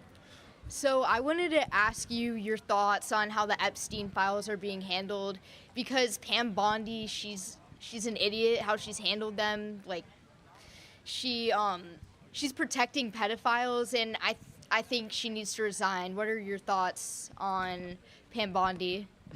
The biggest disagreement I would have there is I think we have to be careful when we call these people idiots. I don't think they're idiots. I think they're being very intentional with what they're doing. I mean, this administration came in promising us a ton of stuff from those files. It seems like forever ago, but Pam was the one who said that they were going to do a massive release, and she gave those binders out to it was 10 different influencers that were holding up the Epstein Files Part 1. And I guess we're still waiting for Part 2 or Part 3. I don't think it's ever coming. You know, we've heard the FBI got orders to redact Trump's name and probably a whole bunch of his friends from the documents. Yep. We haven't gotten the full release yet, despite the law that was passed by Congress, basically unanimously requesting them. I mean, you asked me if Pam should resign. I mean, I feel like half this cabinet should resign. I feel like Trump should probably go, but I think, unfortunately, I think what's happened, what you've seen is the same pattern is kind of repeated over and over again, where Republicans always talk about this deep state. They use very scary words like them or they, but they never really specify who. And coming into this admin, I don't know if they thought they'd find stuff with the Epstein files or if they just were hyping it up because they wanted to win off of, an election theory or whatever. But yeah, I mean, they finally have the time to put up or shut up. They've got Congress, the Supreme Court, they've got the motivated people in office, but they produce nothing. So I think there should be massive accountability for it.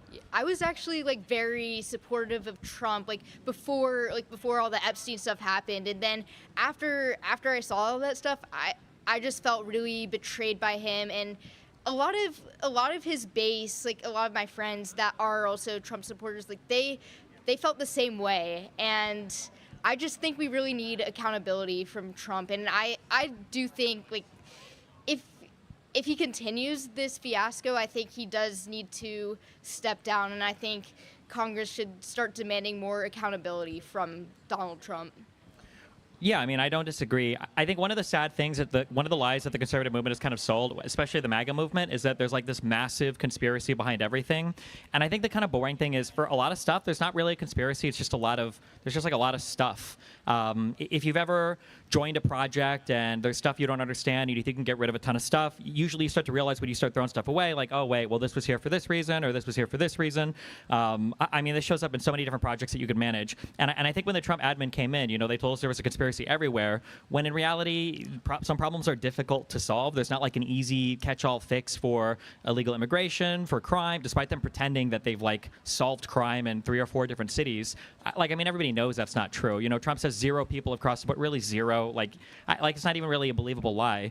I think the issue is when you oversell your kind of populist positions like that you can come in and completely and totally fix a problem with a very simple fix. I think you're always lying to your base. And I feel like that's kind of caught up to them this time. And I think the people that should feel the most upset are the people that cared about the issues coming in. If you thought there were bombshells in the Epstein files, you should be upset that Trump is ordering his DOJ and Pam is ordering the FBI. That's exactly what I thought. I thought there was bombshells that would expose a lot of the pedophiles in our government. Yeah, and I mean, if you think about it, either outcome is almost just as bad. If there are pedophiles and they're protecting them, I mean, that's a really bad thing, right? You had Elon Musk throw a temper tantrum when he got kind of ejected, and he was like, well, Trump is in the Epstein files, and it's okay, well, where are they? Why don't we see those? But also, if there aren't bombshells in there, I think you should feel equally upset. It's well, hold on, did you know this was BS the entire time? You had people like Bongino on podcasts saying, well, I've got sources in the CIA and the FBI that are telling me all this information. It's was that just a lie? So I think either way is really bad. A lot of some Congress members, Nancy Mace, they're being very performative about it, and I don't think they're actually protecting the victims. How do you think we should better protect the victims of the Epstein files? I mean, having a functioning DOJ that doesn't seem to be trying to win political points, I think, is the most important.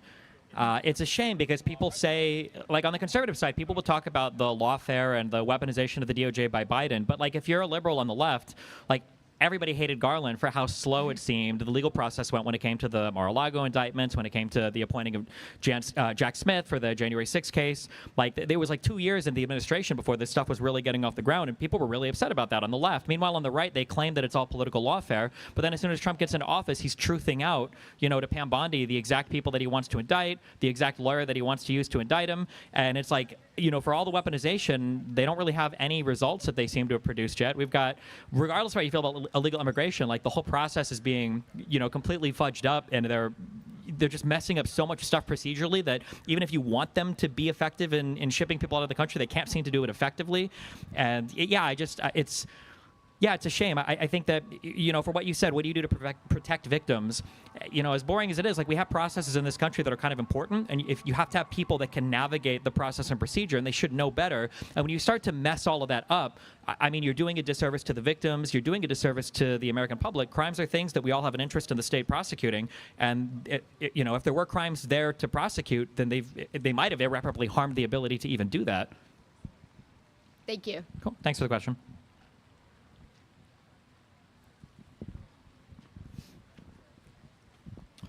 Hey, how's it going? Good, how are you? I used to watch you on Twitch, so I'm a big fan, but even though I know that's a little messy, but you're good, don't worry about it. So as you know, our system is incredibly corrupt, and I feel like it's just these past 2 years that we've been really kind of being exposed to it all. I mean, it's always pre-existed, but I think like right now, like the media is like really like going hard on like everyone's like investigating themselves like individually. How do you think we can, as a country, pull ourselves out of like this ongoing cycle of corruption? Because clearly it's on both the left and the right, and it's like, how do you rebuild a government for the people again? Because that was who it was originally built for. I know this is a very ambiguous question, but No, it's okay. I'm going to give a very unsatisfactory answer. I think at some point, when there are no enemies left, like the enemy becomes yourself. When you have nobody left to fight against, you kind of look around for enemies to fabricate. I think it's good to step back and sometimes ask ourselves, like, what do we mean when we say, like, the whole system is corrupt or everything is messed up? Like, if we look at where we were, and even arguably where we still are, where we were as a country a few years ago, right? We have the largest economy in the world, despite we don't have the largest population. Mm-hmm. We have the most advanced technology in the world. You know, we're still leading, maybe I think, against China with AI and crypto and everything else. We've got, obviously, the most commanding military presence in the world. You saw how much Russia struggled in Ukraine compared to the missions we've done in Iran, compared to the toppling of Saddam Hussein. Like, to say we have the best colleges in the world, people travel from all over the country or from all over the world to come to the schools in this country. Like, America has a lot going for it, and I think it's hard to reconcile, like, how can all of these things be working if our system is truly as like corrupt and rotted as everybody says it is? I don't really think it is that way. I think we have problems, and I think what happens is sometimes there's like a conflict of interest, or sometimes there are multiple people polling at both ends. And when we only consume our media, it looks like the answer is very obvious. Right. But I think the answer sometimes is a little bit more convoluted or a little bit more complicated than it seems to actually solve a thing. And so instead of actually wanting to kind of chew through that process and figure out what's going on, you know, people are very quick to throw the corruption thing around when there are two sides to a lot of issues and people don't really look at the other side. A really, really, really common one is like, if you wanted to appeal to the vast majority of Americans, like, what would you do about the cost of housing and the cost of rent? Like, the very intuitive answer there is that it has to come down. The reality is you want it to go up if you want to appeal to the majority of Americans, because most Americans live in homes that are owned. Right. And when housing prices and rents go down, it technically hurts those people's assets and equity. But that's a very unintuitive answer. Nobody really talks about that in the media. So when people are trying to figure out, like, well, how do I bring down the cost of housing? Nobody really addresses the fact that you're going to be hurting every single person that owns a home or owns an apartment building or whatever else. And that's just like an example of, like, we are quick to insert corruption and evilness when it's really, like, it's complicated. There's a lot of different moving pieces in this country. I think there is corruption that's worth weeding out, but I also think that we have a lot of processes in place, and for whatever reason, we just don't pay attention to them sometimes. So when Doge came through and they wanted to, you know, claim that the government was wasting all this money, one of the big claims they made had to do with Social Security and old people, dead people on Social Security. Every single number that they posted came from a 2023 Office of Inspector General report. So every single, like, every large federal, every federal, like, office has a counter thing called an Office of Inspector General. So every time you hear, like, a watchdog group found this, it's the Office of Inspector General that, you know, audits and investigates the main office that they're the counter to. And all of the stuff that Doge was saying was already in an OIG report from the OIG of the Social Security Administration. But, like, this is the thing that, like, nobody pays attention to. And so sometimes, like, somebody walks in and they go, oh, this is a bad thing. And it's like, yeah, we know, we're working on it. Right. But nobody sees that process. So do you think the complexity also applies to, like, a congressional level, like, in terms of, like, when people are trying to, like, make legislation, pass bills so we can, like, alleviate the complexity in, like, the systems, like our housing system, or for example. I mean, I think the biggest problem is we just have to have honest conversations about it. Like, I think there can be legitimate disagreement, you know, whether we're talking about housing or healthcare or whatever else. Like, I think that there are arguments you can make to have it more privatized. I don't generally side with those. I think there are arguments you can make to have it more government, funded and government applied expansion Medicare or, like, single payer healthcare. But the problem is, like, we have to be able to sit down and have the question and have that conversation. Like, there's a huge difference between talking about how do we balance the interests of, like, resources and people that need healthcare and what do we do about that? That's a different conversation than big pharma wants to kill Americans and big socialist wants to kill all of our businesses and big government wants to kill everybody. Because, like, when you're having that conversation, what are you even talking about anymore, right? You're not actually like we can have this debate, like, all day over who's trying to murder each other, but we're not getting any closer to solving any of the problems. And then those problems are still existing, and then they're just getting exacerbated. And then meanwhile, now the current admin is gutting all of the systems that were auditing those things, and it's like you're just making everything worse. Like, nothing's gotten better, you know? Yeah, and I think also, like, a lot of, like, the current admin is really being, like, delegated by those big super PACs and, like, those of, like, the upper social class, and it's like, how do you like, ever since Citizens United passed, it's like, how do you undo that? And because I think like a lot of like, that's where like, you know, most of those private equity companies are buying out like housing all across America, and it's like, we're already like deep into it. So I guess like, yes, it's complex, but also like, how do we like pull ourselves out of it? Because like right now, like Congress is very bought out, and again, Yeah, I mean, I think it goes back to, it's a boring answer, but like we have to be able to have honest conversations about what's going on. So like when it comes to Citizens United, again, like people like to point that out as that like, you know, big donors are buying up a lot of stuff, and super PACs there's a lot of money that goes through those for sure. And I'm sure they influence the way that congressmen vote. We know that there are companies that insert legislation into bills. They're basically writing them for the congressmen to insert into the bills. But then again, it's like on the flip side of that is like, what does a limitation on freedom of speech look like when it comes to being able to spend money on congressional campaigns, or when it comes to being able to spend money on things that are parallel to congressional campaigns? Like a fundamental question related to Citizens United is, let's say there's an election coming up, and let's say that I want to fund a huge movie that I think is really important, and it has to do with climate change, and I could be pro or anti-climate change. Like, does that count as a campaign contribution?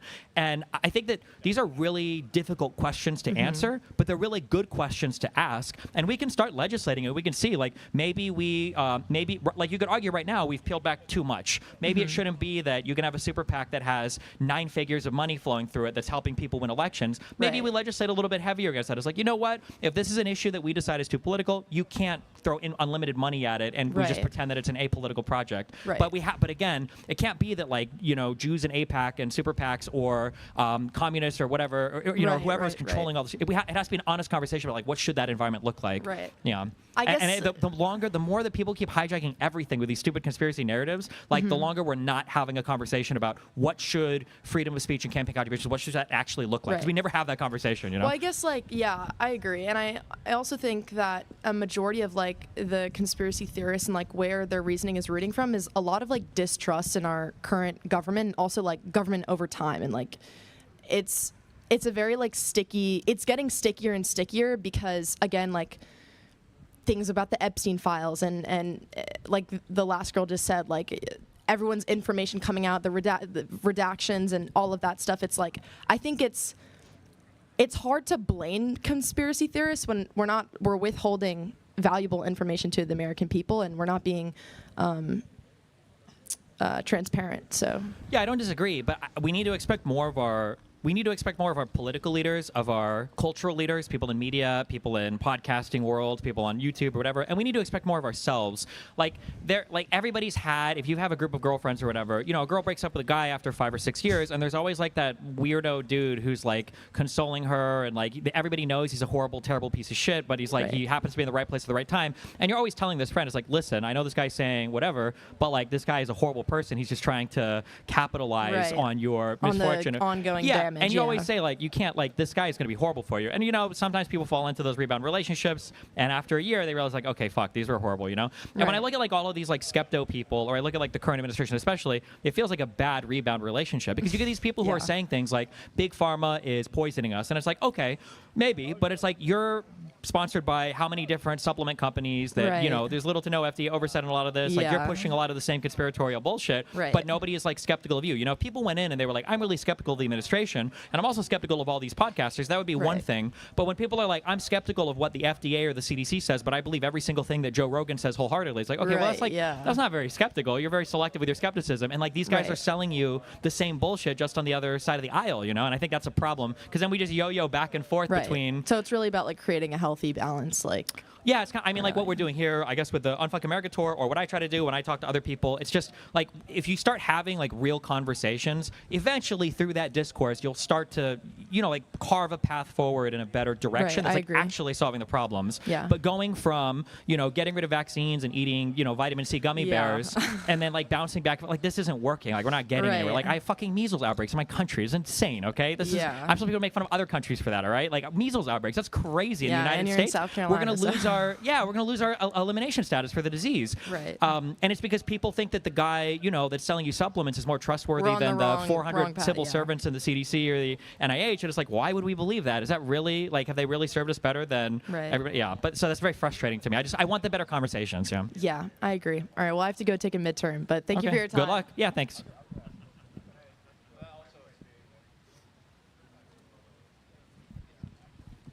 Hey, how's it going? Going great. So hopefully, if the Democratic Party gets back in office in 2028, do you think there should be some type of larger authoritarian state as a result of the actions of the Republican Party so far? Well, I'll just let you answer that. Well, I'm a liberal, democratic, constitutional guy, so I wouldn't like an authoritarian state, or what do you mean?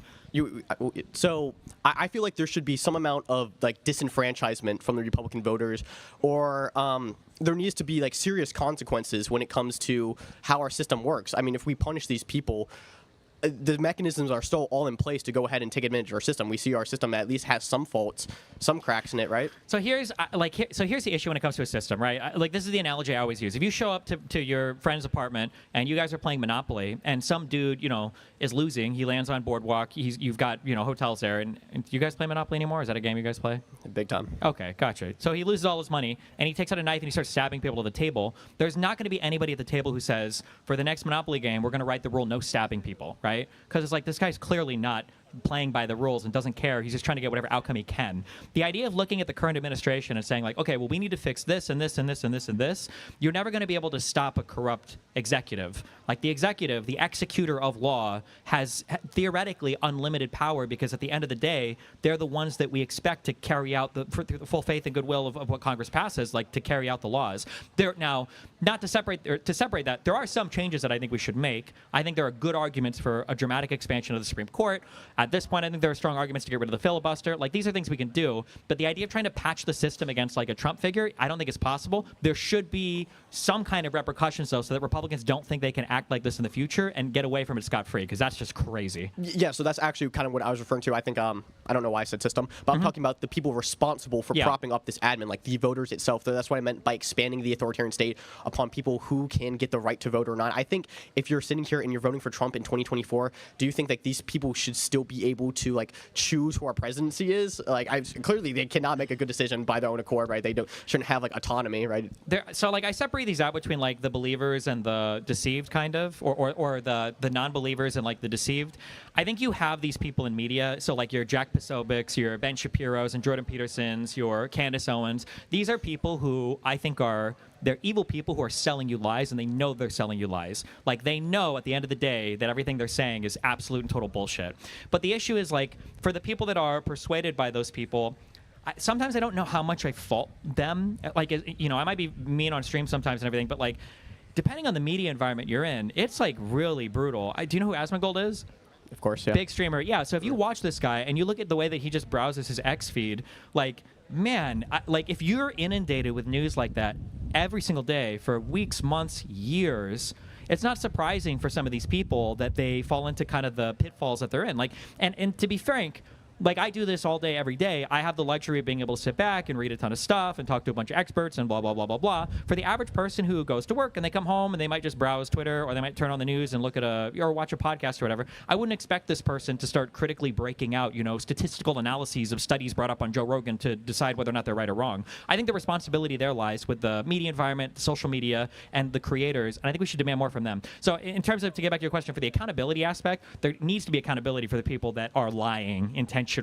Like for Fox News, when they pushed the whole Dominion lie, they all knew they were lying about that. They all, behind the scenes, it all came out in that Dominion lawsuit. They all knew that they were complicit in that lie. That's unacceptable, and I think all of those people should fall in a legal manner or something. And I think you should find a way to hold them accountable. But like, for the average voter that just votes, like you said, we say vote dumbly. I mean, it's hard to blame them when there's such a massive system that's been designed to hijack everything they care about and then take advantage of them. Okay, so I mean, that would be kind of, in essence, expanding or like clamping down on our First Amendment if you're going to head punish these people for lying. Is it though? I mean, yes. I don't think so. I feel like there's something to be said for like freedom of speech and the ability for truthful statements to be evaluated honestly by the public versus everybody being able to lie. Like, well, in America, I mean, you have. Well, but the I right mean, to even lie, in, like, you can't defame me. Like, I could sue you for that, or you can't plan a crime with somebody. That's conspiracy, right? Do you want to just sue these people, or like how do you expect I don't know if it'd be punishments? through the U.S. government suing them, or some kind of like criminal conspiracy that you'd find them on, like kind of like the Jan 6 thing for Donald Trump that Jack Smith was going to do, but got tossed when Trump won, or they rescinded it when Trump won.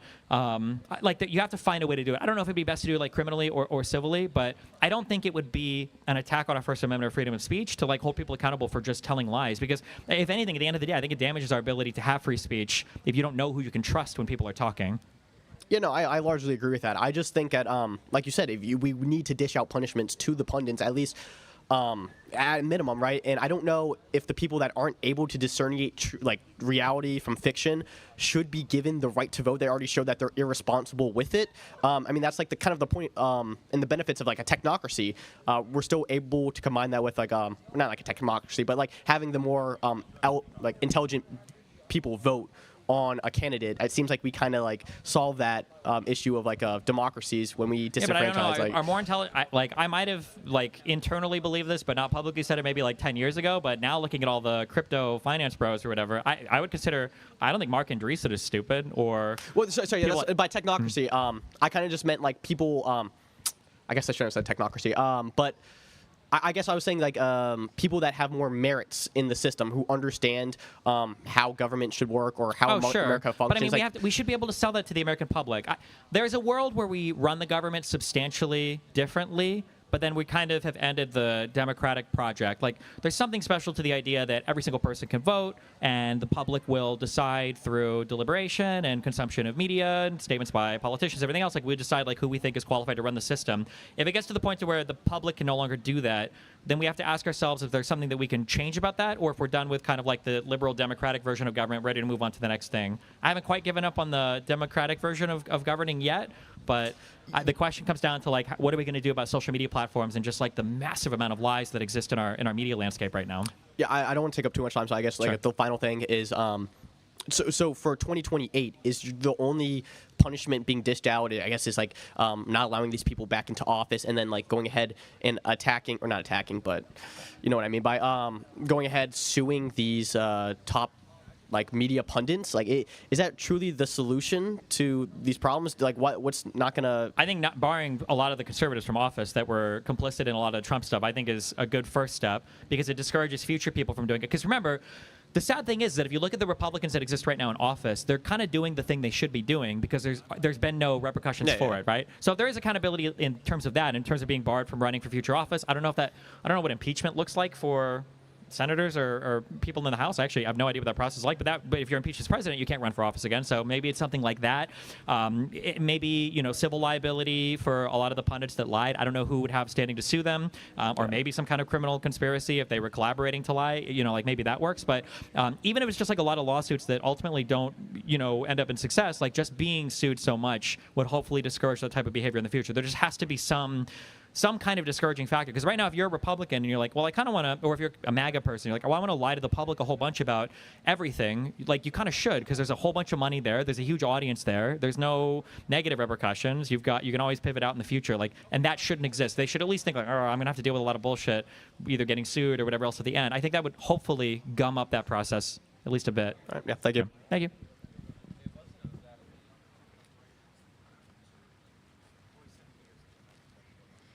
Hi. I'm back up. Hi, what's up?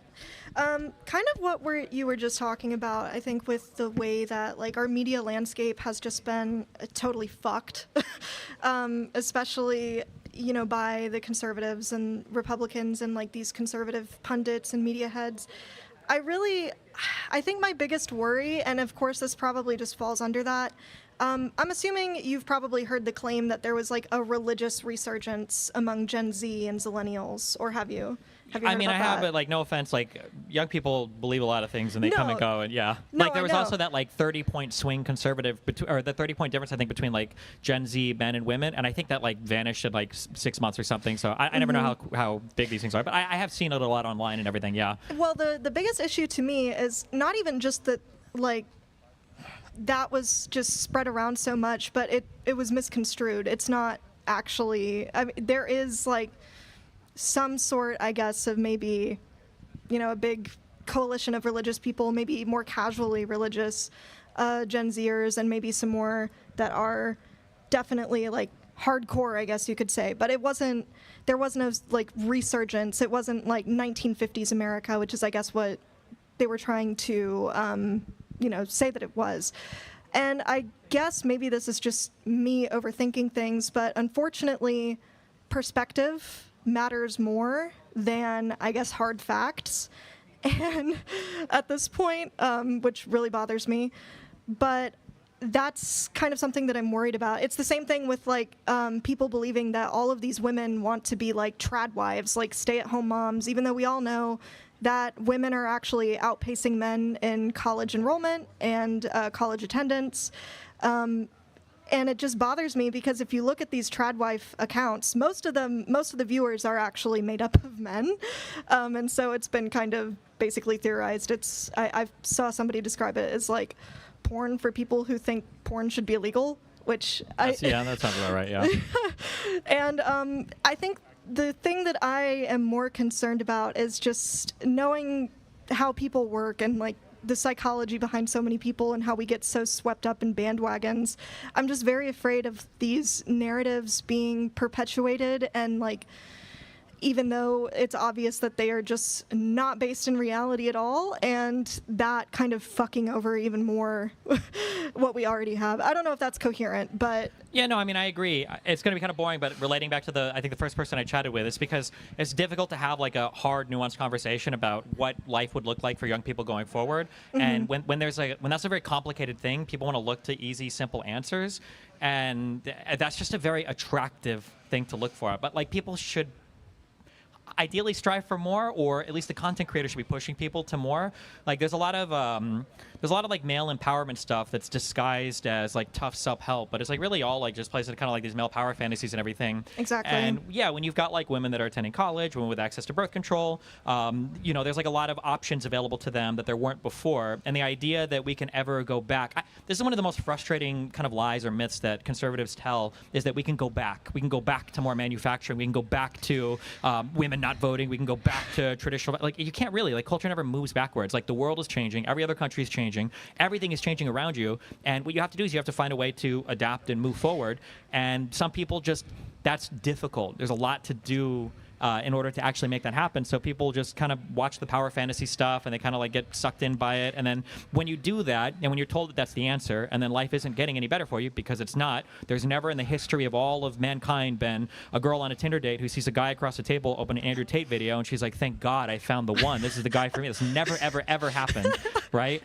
But like, when people think that and then things don't get better, they're like, oh, well, things must be even worse than I thought. You know, like somehow you have an idea, and then when that idea isn't making things better, it like reinforces the idea like even more, and then they get so mired down in this thing that's never going to help them. And yeah, it's just people's unwillingness to have like difficult conversations around complicated topics, unfortunately. Exactly. And I'm probably, at least on like feminism and gender issues, I'm probably way more, I guess, to the left or radical than most of your audience. Sorry, I'm a women's libber. That's okay. We're a women hater here, but my audience is 90% men, so what are we going to do, you know?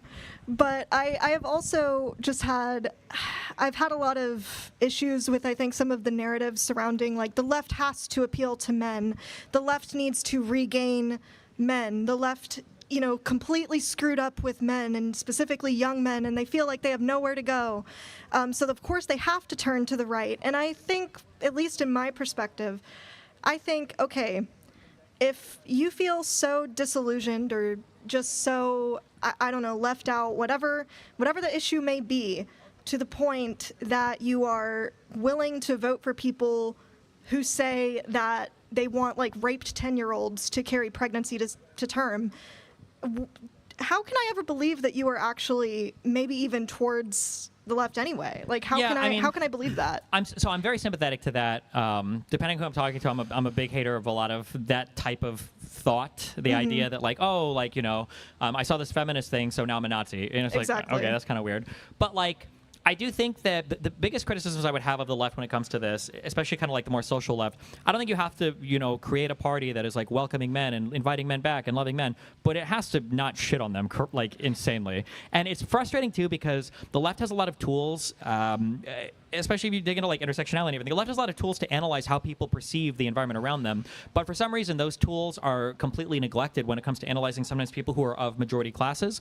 And I understand majority classes have different experiences, but in some ways we have like very universal experiences. So for instance, we all like to see ourselves represented in media and stuff. Like, it feels good to see somebody that looks like you, acts like you, talks like you, is from the same area, whatever, whatever intersection of identity that you have. It's nice to see that represented.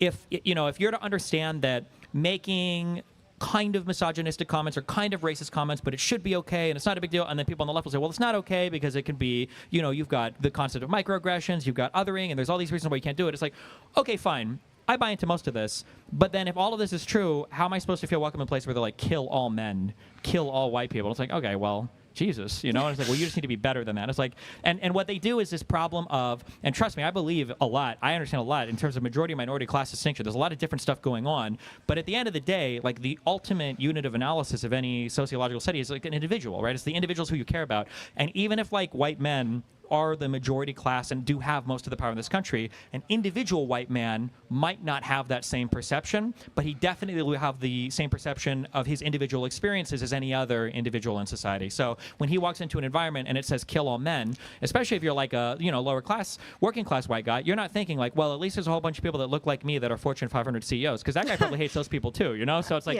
yeah. So I'm not a big fan of this, but I'm also kind of an asshole. I'm not a big fan of this baby all men or whatever to make them come back. But I do think they kind of probably have to peel back on like the massive like man hatred sometimes. I feel like it's not been as extreme over the past couple of years. I feel like that peaked in like 2013, 2014, even though conservatives tell you it's getting worse every day. Oh, but, yeah. I guess apparently like childless cat ladies all around the world or something. I don't know. Anybody but yourself. Blame anybody but yourself for a lot of these people. Yeah, I agree. Yeah. Exactly. And I think they'll use things like the fact that women are attending college more than young men, typically, as some sort of statistic about how like, oh, the world is actually working against men. And I just say this again as somebody with my own individual perspective on this. I'm the first in my family to ever even earn a bachelor's degree. My father did not earn a bachelor's degree, and my mom, I think, only attended community college. I think she only earned an associate's. And before that, the only formal education most of my family members had was up to high school. So I was, and I'm kind of a weird case. I'm an only child, and I'm like the only grandchild. Sure. Because none of my parents' siblings really had any children. And so for me, I was always told the best way to earn something, like make something of yourself, was to go to college. And my family is nowhere near like progressive or liberal or anything like that. And I think that that's what is told to a lot of women, or young girls, and then who eventually grow to be women who attend college. Just because outside of maybe a few industries, there's not really anything that I can think of that's female dominated, or any sort of industry or, oh my God, like work path. I don't know the wording here. I'm so sorry. Career, maybe, yeah? Yeah, career Sure. path, excuse me. That women usually are able to easily attain without earning a college education. And so, yes, sure, if you want to say that that's a potential, issue for men, sure, go on ahead. But I don't think the issue is helped by conservatives telling men for 10 years, like, oh, learn how to code, don't go to college is stupid. And then these same, like, Republican politicians, I'm sure they're not like all formal politicians, but you get the idea. Yeah. They would never send their son to like an electrician's apprenticeship. They would never do that. They're sending them to Yale. Yeah, I agree. Yeah. And again, I mean, to return to the central theme, when you don't have good conversations and you have the bad ones, not only are you giving people bad information, you're not improving their lives, and then they're not having like access to the actual help that they need to actually advance or further themselves. They're just getting further mired down in whatever system they're in, which is very sad, yeah. Yeah, exactly. Yeah. All right, well, thank you for hearing me out on that. Yeah, thank you very much. Thank you. Hey, what's going on, dog? Hey, Big what's up, G buddy? is in the house, Destiny. Okay, Big G, how's it going? It's going pretty good, man. I would just like to say something to you. Oh, boy. How about instead of unfuck America, you unfuck the relationship with your son? Okay, I'll get right on that. Yeah. Yeah? But what I would like to debate you on More is... life advice? Huh? More personal life advice? Well, I wouldn't take it from you, considering you're being No, I was sued asking you for for sharing life advice, porn 'cause of it other feels like people you without have, their consent. you got your dude. life together real well, yeah. Well, I mean, yeah, I got like almost 4.0 GPA, and I'm a Wow, senior about to that's graduate. Crazy. Oh my God, that's good for you. What major you in? Public health, right now. Yeah. Cool, good job. Then hopefully med school afterwards. But what I would like to You seriously... taking your MCATs yet? No, I've been studying for that. I'm taking a gap year. But what I would like to debate you on is capitalism. Okay. So, I don't know that much about you, but whenever it comes to... You don't know any of my positions, but you have personal attacks for me? Okay, that's fine. No, it's all good. Go ahead. But yeah. So you're a why do you attack like people on the left and stuff like that? And depend. If people aren't liberal, I usually attack illiberal people because I don't think we have the same common values. I mean, yeah, but like, I don't. I think that's like kind of antagonistic. Also, I do want to be antagonistic to people that don't have the same values as me. That's the definition of yeah, politics, I know, but shouldn't right? we be uniting against the right instead of attacking each other? You wouldn't unite with people that don't share fundamental values, right? Well, fundamental values right now should be attacking fascism in America. And the corporate oligarchy. Attacking fascism is like a subset of attacking illiberal ideology, and I think communists or socialists also have illiberal ideology. So I don't think I would they're not want them. fascists, though. It's an antagonistic attitude because fascism promotes capitalism, monopolization of the economy. Well, I think liberalism promotes capitalism. So I mean, I don't know what you mean by that.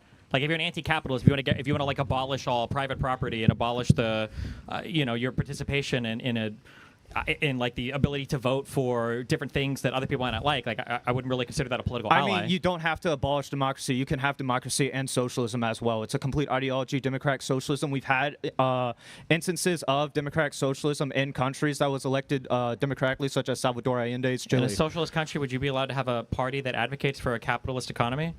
I mean, it just depends on how free the economy. In your socialist government, would you be allowed to have a capitalist party?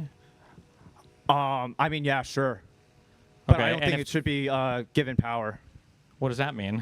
Well, I mean, you see, you can't even just say no. You would. It's okay. You can argue against it, but like to say that you have like a totally free democratic system, but like there are some ideologies that are literally banned from competing in your political parties. I mean, obviously that wouldn't be completely free, right? Ideologies are completely like amoral and exist for the exploitation of the labor class, though. That's fine. You have that opinion, but at the very least, it's not a democracy like at that point, right? that they exploit the labor class. They kill millions overseas. Nestle company killed 8 million people. Okay. How many people died in the Holodomor? How many people died in Mao's revolutions? How many people under died capitalism? Even though we have a resource surplus in regards to food, 8 million people die every year due to food insecurity. We have constant wars for imperialism, constant wars for How is socialism solving any of these? Do we have less wars with the Soviet Union or what?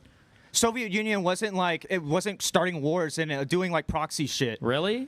No, what do you not think in where comparison tankie to comes America. from? The Hungarian Revolution. You What do you think all the? Who overthrew Salvador Allende's Chile? Who overthrew Nicaragua? I'm not Who saying invaded capitalist Panama? countries are perfect. I'm not going to argue that. Of course, there's issues. I'm just saying I don't know why we You're would assume that. comparing an aggressive power to more of a defensive power. You think the Soviet Union was just defensive? They weren't fucking overthrowing every single country that had socialist What do you values think the left and Soviet right. Union was? How do you think they got all those other countries in the Soviet Union? It was by overthrowing their governments or supporting people to overthrow but those the were governments. domestic revolutions in many cases. Domestic you revolutions have to have domestic support that in were order to do a supported by revolution. the Soviets? You think Afghanistan? You think all these were just domestic revolutions? The Soviets just happened to. Do you think the same in Ukraine So you right think now? every single one of those people who overthrew those governments were were Soviet Union agitators then? I think there's a reason why when the Soviet Union collapsed, the countries that left didn't want to go back. There's a reason for that. Well, the Soviet Union didn't exist when, also, when you're talking about like Kazakhstan, Uzbekistan, even Ukraine, they all voted to stay in 1989 with the Soviet Union. Why didn't they even go back after 91? Because the Soviet Union dissolved under Gorbachev after he did an illegal dissolution. Russia? What? Why not try to join Russia? Because Russia is a capitalist oligarchy. Okay. It's not. That was their issue after, is that Russia became too liberal for them. They wanted back their Soviet overlords. The economy collapsed under shock therapy, dude. Sure. Nobody's going to want to rejoin that. It did. GDP collapsed under Boris Yeltsin. Yeah, I'm aware. I know you guys say Yeltsin. Okay, today in our political system, like, the problem is also like this is so pie in the sky. Like, so for instance, if we talk about like progress towards whatever world you want, what candidates would you even support today that are already in office besides Mamdani? Would you even support Mamdani anymore? Ocasio-Cortez is a really good one. Bernie Sanders, even though he's kind of become more liberalized. I mean, democratic socialism is something that Americans want right now. Then where are the politicians winning elections that are Dem socks? Why don't they exist anywhere? Ilhan Omar, Democratic Socialist, Ocasio-Cortez. So we have the Justice Dems, those four. The city that has the greatest GDP production in the United States, New York, got a Democratic Socialist mayor. Yeah, so New York City, a very blue place. I'm aware of that. But outside of like these plus 30, plus 40 like blue places, where are all of these Dem socks? Why don't they win elections in like competitive areas, in purple areas? Why don't they win elections in red areas? Why is it the only elections they can ever seem to win? The very, very few they have, the 5 that you've pointed out, the 4 Justice Dems and Mamdani, are in like super, super, super blue areas. That makes it seem like the people don't generally want democratic socialism.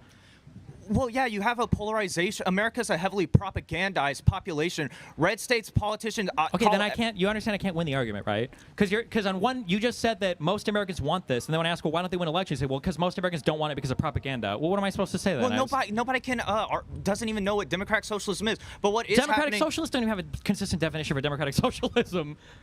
You can even tell me if you would allow capitalist parties to exist in your system, Well, or I'm not that a people say the democratic Soviet Union socialist. wasn't socialist. Or I'm not a democratic socialist, though. What are you, a socialist? I think that you can't really have democracy and socialism at the same time because capital will overthrow the system again and become reactionary forces will Sure, so you want like a capital. vanguard party and you want to like have a violent overthrow of the whole capitalist class and everything. Well, I wouldn't say for like legal reasons I would want like a revolution or anything like that. Sure. So. Okay, sure. So. I just don't know what I'm supposed to do with that. We have a system that exists today where we have a two-party system where we can push, further to the left, we can push further to the right. None of the people on the far left that identify in your camp want to support any Democratic candidates basically at all. Why would you want to support Democratic candidates? They're not giving us universal health care. They're not easing tuition. They're not making America necessarily affordable right now. That's great. And they're And that caving makes into for a Trump. really They good, like, congratulated Facebook post, ICE. but, There's like, no reason you if have you're to left-wing to push- support the Democratic Party. They cave in. They're the fucking fleshlight of the Republican I Party. agree. Okay, that's fine. And if you want to have that opinion, that's great. But just don't pretend to be a Democrat. It's not. Everything Just I stated go was make fact. your own party. Gavin Newsom struck down a bill No. for public health care in California. I'm familiar with all these lies. I don't really feel like running It's through them all not a right lie. now. It's It is. fucking- It is. If you feel this way, that's fine. But why not make your own political party then? Why like be a leech or a cancer in the Democratic Party that just sits here from an I'm ultra not a privileged member of the position Democrat to- Party. Okay, then don't be. Then you're not. Then don't advocate for that. And you shouldn't be. And I wouldn't want to form a coalition with you because we're fundamentally misaligned in values. We're not going to share the same values on almost anything. Which is fine because we live in America, in a capitalist liberal America. We have the right to disagree. Dude, I don't know you if we would literally in your brag country, about but putting Nick Fuentes on the map, dude. do you think I put Nick Fuentes on the map? The You guy that works with literally Kanye said that West online. campaign. You said that online. Oh well, if I That said you it, so bragged it's true. about But putting I Nick haven't I Fuentes also said on. I didn't put. What do you mean? I've platformed him because I've debated him in the past. I think you should have debates with Yeah, people. you platformed him, then you bragged about him becoming famous, did you? I don't think I was the one that made Nick Fuentes famous. Then why do you say it? I don't think I do say that. There's literally a video of it, along with an N-word There's a compilation. video, or there's like a 7-second clip of me saying something. You saw it on subreddit once. Okay. I mean, Any you got a other- clip of it. I mean, you can say nuh-uh, nuh-uh all you want, dude, but like actually, Do you think I made Hassan Piker? no. But I made Nick Fuentes? Yeah, but You know, I weren't. platformed Hassan in a way more friendly way when he was a much smaller person than Nick, like way longer, right? Well, I don't think you were fucking debating Hassan Piker in like 2018 and shit like that constantly. Wasn't I literally debating Hassan in like 2019 and I'm afterwards? not like a crazy Hassan Piker fan. That's crazy that you obsess about some fucking tall tan guy all fucking tall day, tan dude. guy. He's the largest left-leaning political content creator. I also talk about Ben Yeah, Shapiro but and you Jordan automatically Peterson. assume that like I'm this crazy Hassan Piker fan just because Yeah, I'm because you're a left-wing. Why are socialist you and like so Hassan fucking Piker is a obsessed about this socialist. guy? Is it crazy for me to assume that you would be politically aligned with the guy who shares your political ideology? Is that really that insane for me to think? I mean, I just think it's kind of strange that you automatically go to that I'm like a part of this other guy's group. If I was talking to a MAGA guy and I assumed that he was a Trump 'Cause he supporter, would doesn't that be like- a weird thing for me to assume? What? If I was talking to a Trump supporter, or if I was talking to a MAGA person or a conservative and I assumed they were a Trump supporter, would that be a weird thing for me to assume? Yeah, but I'm not a Hassan supporter. No, but you're that's both the thing. I don't socialists. define myself. Hassan's not like a fucking politician, dude. Okay, that that's I support great. his policies and then put So, him in office. I appreciate that answer now. Why were you so quick to reject the idea then that I made him famous, though? Why did you seem personally offended by that? Because I don't know enough about Hassan because I'm not a fan of Hassan. I don't like Then watch why him even like have an religiously. answer? Then why does I don't know anything about that. Do you think that if it weren't for me, do you think Nick Fuentes would just not exist? He wouldn't be as big. Really? You don't think the Kanye West campaign helped at all? You don't think Candace Owens and all these other people that I mean, I did, preferentially- but that was like after you, though. Okay, so without me, he would have never been involved in that Kanye stuff. Milo wouldn't have reached out to him He to might have, draft but him. you definitely played a role and you even bragged about it. Okay, well, if the 7-second clip said so, then I guess I can't argue with that. I mean, you just admitted that you have a clip of saying that. I've probably said that I have platformed him before because I debate a ton of people. Yeah, that's what I do. Do you think that like you should never debate people who have substantial disagreements with you? Should you never debate like a Nick Fuentes type? Yeah, you can debate them, but you shouldn't fucking brag afterwards that you made them famous. I don't brag about making him famous. There's literally a clip of you doing it, though. Okay, well, if there's a clip of me doing it, then Godspeed, God bless. Do you have any other points you want to bring up? Not really. I'm low-key bored. Okay, well, so good luck in your... But I do have something to say. I know it's contradictory to what I said earlier. Okay. But long live Hasao Dao Pai Tung. Great, have fun. Good luck.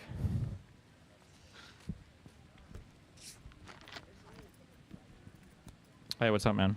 Hi, Destiny. My question is, how can the United States continue to, in good faith, support its NATO commitments when we saw under Operation Prosperity Guardian that not even the European Security Coalition is able to, or has the political will to support their own security interests, let alone the security interests of the United States?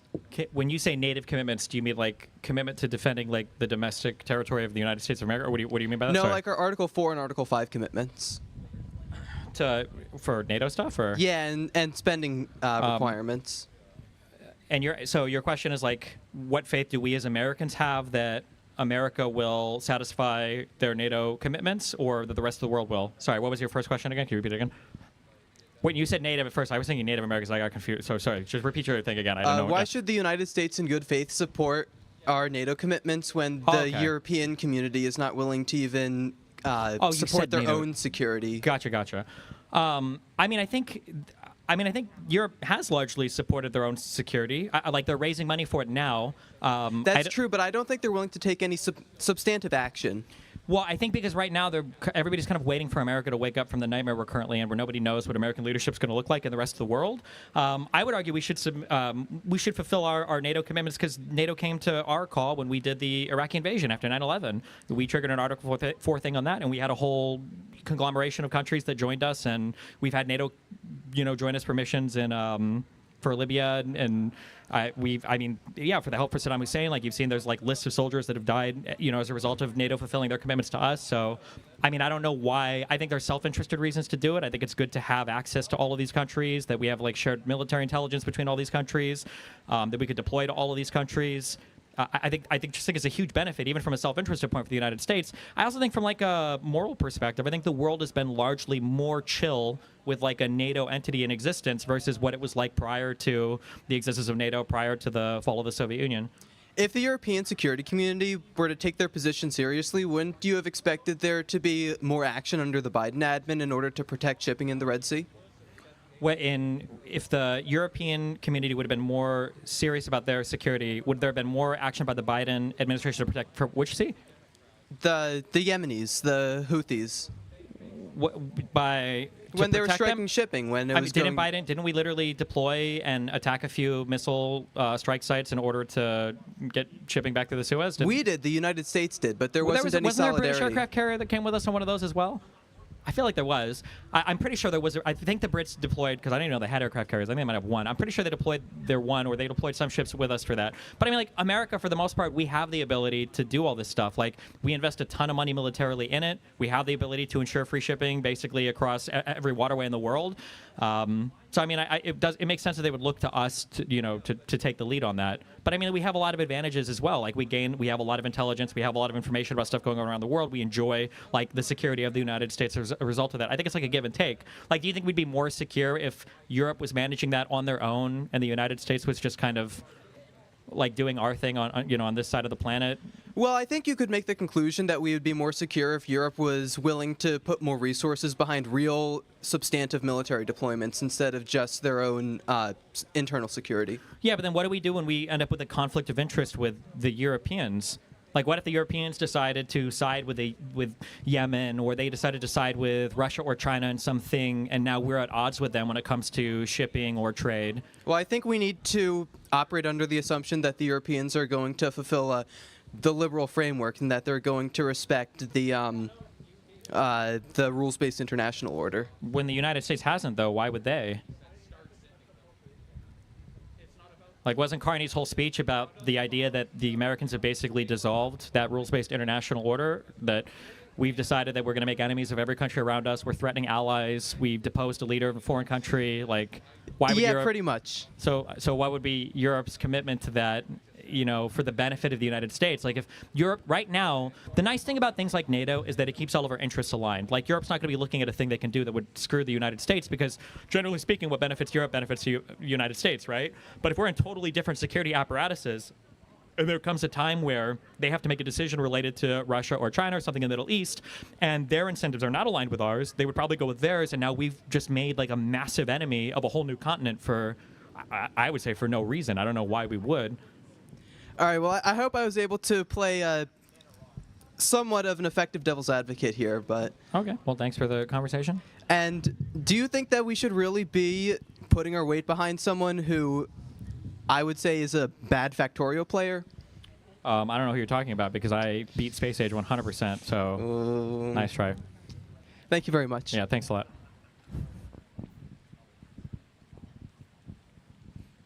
Hey, what's up? What's up? Hey, Destiny. So I was just at the Myron Gaines thing, and I asked him, I wanted to get your opinion on this because he wasn't able to differentiate between a civil infraction and a criminal offense. do you know the difference between the two? Between a civil infraction? Yeah, and a criminal offense. Oh, shit. Well, like, for whatever reason, like, traffic infractions, I don't think rise to the level of, like, misdemeanor or felony Right. crimes. My guess is for civil infractions, it probably generally can't result in the deprivation of, like, liberties. So, like, you probably couldn't be jailed ever, I don't think, for, like, a civil infraction. Yeah, no, you can't. Yeah. Okay, yeah, so No. they probably only fines. Now, you could probably maybe be held in contempt of court for failing to pay a fine, and eventually maybe that could lead or Right. whatever. But, yeah, that would be my guess. Okay. Okay, so the reason why I bring this up is because over, I would say, 70% of people under ICE detention have no criminal record, and they're being detained. And I think that that's a result of ICE focusing more on quantity than quality. When they have like quotas, they have to meet like 1,200 to 1,500 arrests per day, or they also have to meet, or they crunch down training from 22 weeks to 8 weeks. Do you think that those play a role in how ICE functions, or? I mean, a little bit, but I think the big issue is the command from the top. Like, I think it comes from the top. Like, there's clearly very little regard given to certain types of people in this country based on, unfortunately, according to the Supreme Court, based on skin color or based on immigration status. I think it's insane that you have the President of the United States will look at U.S. citizens and say, that, like, for Ilhan Omar, like, she should be denaturalized. Right. If the President of the United States is saying that a sitting member of Congress should have their citizenship revoked, then it's not surprising at all to me that ICE, our internal enforcement arm for immigration deportation stuff, is just acting with reckless disregard for people's rights. And you mentioned people held without crimes. There are U.S. citizens that are sometimes held and take weeks and weeks to get released, or flown around the country, or sometimes are shipped out of the country entirely, who Or shot. didn't have orders, or shot and killed. Yeah. Everything with ICE is like, I was a huge hater of the abolish ICE movement 5 years ago. I think internal border enforcement, I think, is important, but like, I'm fully on board with the abolish ICE train now. I just think it's insane. I also didn't understand fully that, like, the difference between, like, they're like, I didn't know the executive branch had its own justice or its own judges to do immigration hearings and everything as well, like Article 2 versus Article, like, that's crazy to me as well. So, it's not surprising at all what ICE is doing, given the leadership's rhetoric and on everything. Yeah, unfortunately. There's a little background about me. I ran for city council in a small town, like in South Carolina. And it's very conservative. Actually, Trump came to speak there when he was running. He campaigned there. And it's a very small town, Pickens. And when I ran twice. I lost both times. But my dad used to be city councilman for 4 years. And, he's Muslim. We're all Muslim. And once the Trump administration gained power, it felt like it emboldened the racism and emboldened the aggression towards Muslim community. So I feel like it's been harder for somebody like me to really voice my concerns about wanting to help my community. I didn't make it about like Islam or nothing. I just tried to really give my perspective on it. And a lot of the rhetoric that I hear now is justification of deporting people, for simply being Muslim or coming from Muslim countries. I mean, people forget, but like, and I'm not sure how old you are, but like, when Trump ran the 24. first time, you're 24. Yeah, when Trump ran the first time, he ran on banning all Muslims from coming into the country. Yeah, like, that was a that. real thing that he really tried to run on. He tried to do it kind of again. But Muslim voted because of Palestine, and I think that's very weird, because he had a lot to do with why Palestine's. I mean, arguably, yeah, to get it to like the whole Abraham Accords and everything else, yeah. But I agree with you that a lot of kind of bad thought has been kind of emboldened by Trump. I think that's why people were really upset when he won the first time. I think people didn't realize that there was so much of that kind of thought in the United States, and it's why some people, me included, were incredibly upset the second time, where it's like, geez, I'm sympathetic towards Trump 1 voters, but you're voting for Trump on the second go around. Right. That's crazy. Right. yeah, it's unfortunate. I don't have anything good to say about that. I wish I did, but other than hopefully a lot of these guys are losing power come the midterms, and hopefully we can get a big reset with the Democrats, and then some kind of accountability for what's happened, going forward after 2028. But yeah, geez. So how do you think we can better enforce immigration? This goes back to the very first thing I said again, that we need to have more honest conversations about things. Like, nobody should want illegal immigrants here. Like, we want to be able to track everybody, but like realistically, you're not deporting 12 or 13 million people. And as we saw, as soon as Trump started to get real big and tough on the immigration stuff, there's a whole bunch of industries that were like, well, hold on a second, there's a lot of employment. And all of a sudden he was like, well, the farmer illegal immigrants are okay, but we don't want these other illegal immigrants. And it's like, well, which ones? It's like, if you're talking about the crime committing ones, like, there's been validated over and over again. Like, natives are more likely to commit crime than illegal immigrants. There's just like, if you really want to do something about illegal immigration, in my opinion, there's no conversation that doesn't start with like some kind of path to amnesty for the people that are here. Like, if you're not willing to start at that point, I just don't know what your goal is, other than to endlessly virtue signal on it. Like, I feel like there should be a path to amnesty, and you can penalize them 1 or 2% a year on their income for 10 years or something. If you want to figure out something like that, I don't know. If it makes conservatives feel good to punish people, but like, they're here, they're contributing economically. For the most part, they're not criminals, because if they get caught committing crimes, they run huge risks of deportation. Most of them just come here to work. Like, figure out a way to integrate them legally into your system, and then from there, like, crack down on border enforcement, or figure out a way to deport the people that are left, that are the real bad guys. Nobody wants illegal immigrant rapists and murderers in this country. Like, I think everybody agrees on that. But I think there has to be some kind of path to amnesty, and anything else is just a big virtue signal, in my opinion. Well, I agree, because my dad, I'm a second generation immigrant. He was an immigrant. He came here, he didn't have documentation, and he was able to become a naturalized citizen.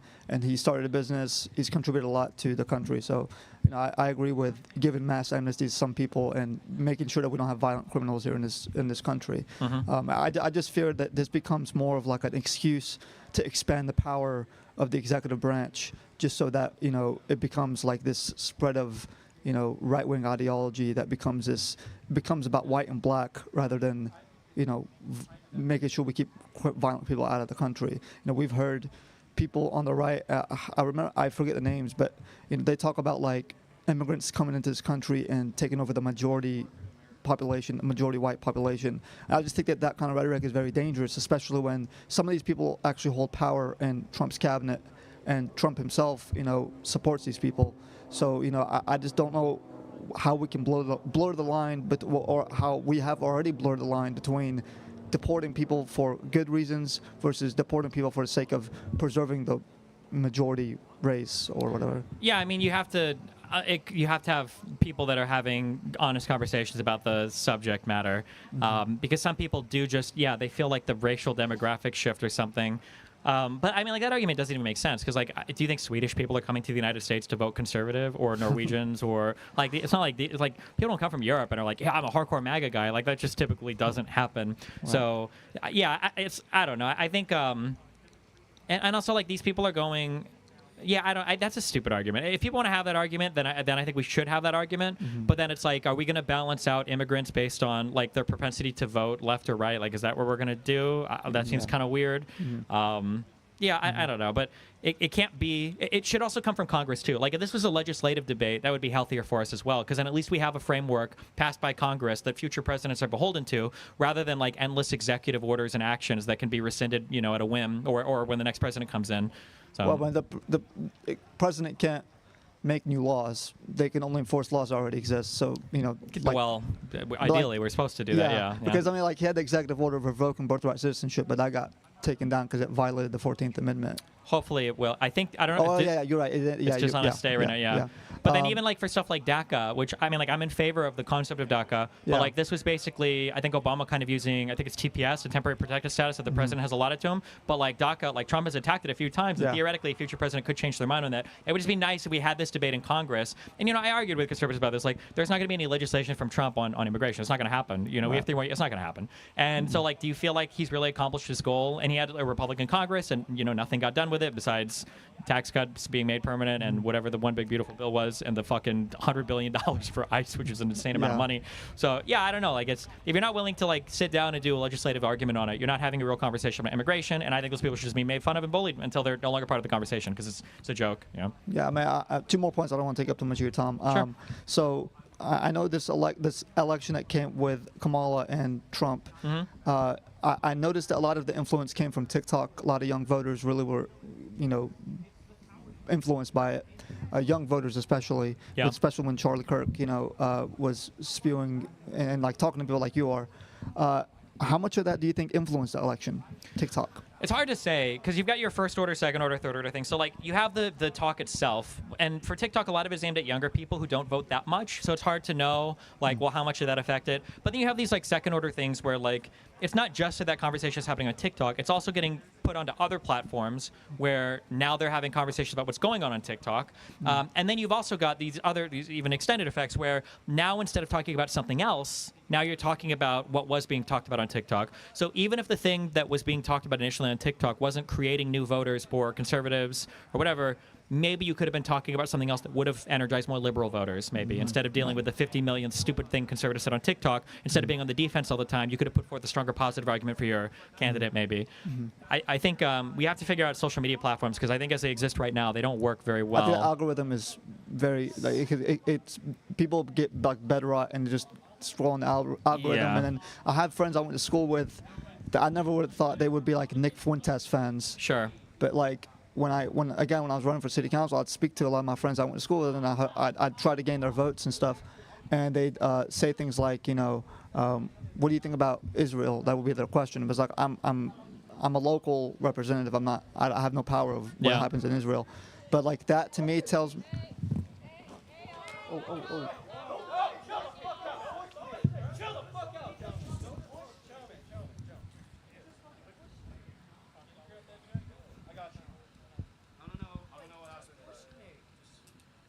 Well. Oh. Way to go, Ethan. Okay. Should I continue or? Healthcare. Oh. They were fighting over healthcare. The peaceful socialists getting arrested for fighting is kind of crazy, I guess, but.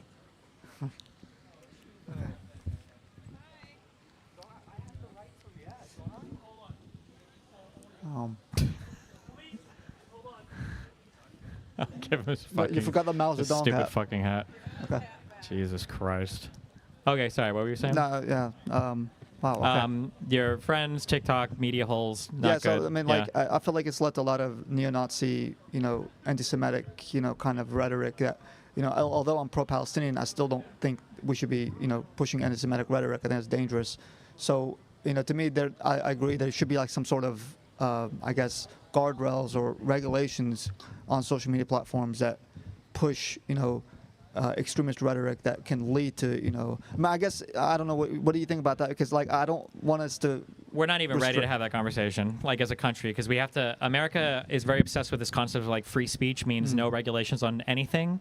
And until we're ready to, like, have a conversation about what does it mean to actually have freedom of speech, and is freedom of speech really just, like, social media algorithms driving us into these, like, deeper and deeper holes? Like, is that... Like, we're just not capable of having that convo yet. But I do agree that has to be addressed, but the framework for that is going to have to come from a people with a more sophisticated understanding of, like, how media and culture works, and not just these weird commitments to the ideas that just allow people to, lie with impunity over and over again and radicalize people in the most absurd ways possible. Yeah. Okay. Well, I mean, last point, because I'm from Syria. Yeah. And I wanted to hear your thoughts on al-Jilani and how you think he's doing. I haven't followed any of the post-Syrian Assad stuff. I mean, I wasn't a. What do you think about Assad? I mean, I don't like Assad. I wasn't a fan of Assad. Okay. But like I guess my biggest fear for the Middle Eastern region in general, but again, I haven't followed anything closely recently, is that because Donald Trump is so stupid and the current administration doesn't have like a vision for foreign politics really at all, but especially for the Middle East, I feel like Netanyahu is like in the driver's seat for a lot of stuff happening, and I don't necessarily, especially for that government, I don't think that the Israeli government right now would have like the best interest of surrounding citizens in mind as much as like just what works best for Israel, even if it's to the detriment of other citizens. So like I know they really want the Iranian regime gone. I know they're happy to see Assad go. but given the opportunity to support some kind of like puppet person that would be like a worse leader for their citizens, but more friendly towards Israeli security interests, whatever that looks like, Yeah. I think Netanyahu would always choose that. And I don't think the United States would do anything to intervene because Trump is just whatever. So that would be my biggest fear, like on a very broad level. Now, I can't say with specificity for the current, Syrian leadership or for what...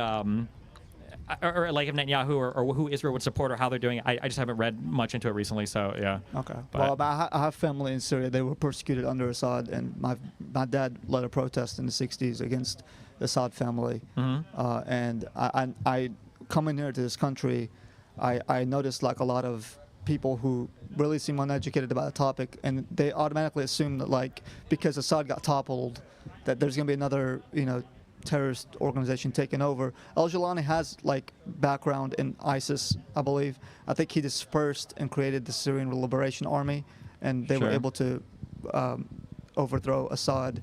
But I it's hard for the, especially for Syria during the civil war. Like if you look at any like that conflict, there's like 100 different groups on both sides, and it's very frustrating from an American perspective because when we talk politics, we're in a very like pristine, clean environment to where we can look at where all of our people come from. But to go to like the Middle East and say, well, this guy had a background in whatever terrorist group, and it's like any of these groups could be opposed to any number of people with any number of interests at any point in time. The Al-Qaeda faction that existed in Yemen, didn't necessarily have the same leadership or interests as when Al-Qaeda existed a long time ago in Afghanistan. It's like a lot of it is really complicated, especially the Syrian war and especially the interests. And it's like every time there'd be like a new headline like Russia flies down to Syria, and it's like, is it to bomb Assad or is it to bomb the FSA? Is it to bomb ISIS? And it's like, why are they bombing who? And it's like, if they're bombing ISIS, does that mean they're killing terrorists or they're killing bad guys, or is it just because they're supporting Assad or they're killing good guys? And then at some point, Turkey goes and kills more Kurdish people and says whatever. And it's just like that's just like the whole like I hate it. Yeah, anytime somebody does that thing like, well, they were part of XYZ group, so they're bad. And it's like, well, we probably need a deeper analysis on that. Thank you. Yeah. Very Thanks for good the conversation. I appreciate it.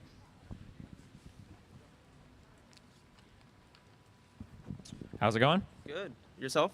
Pretty good, pretty good. Cool. I just want to keep this brief. I heard you're pretty pro-abortion, pro-choice.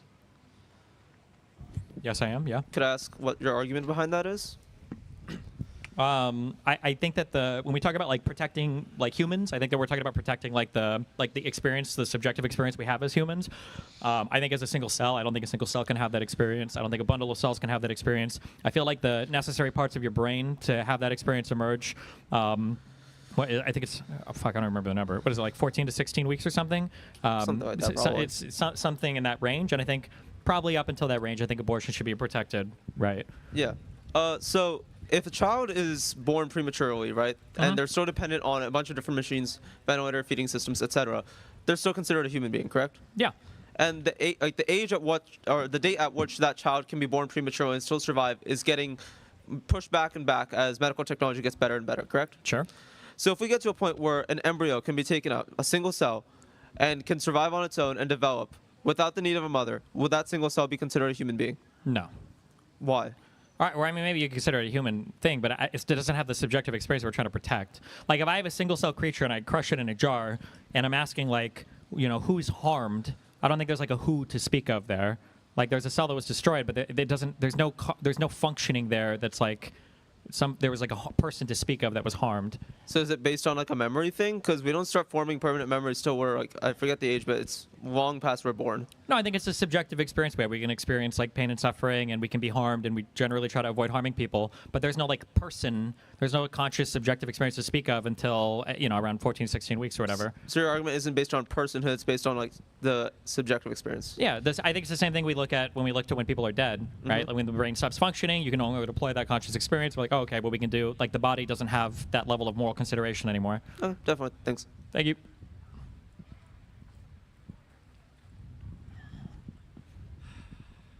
Hi, what's up? What's going on? Nothing much.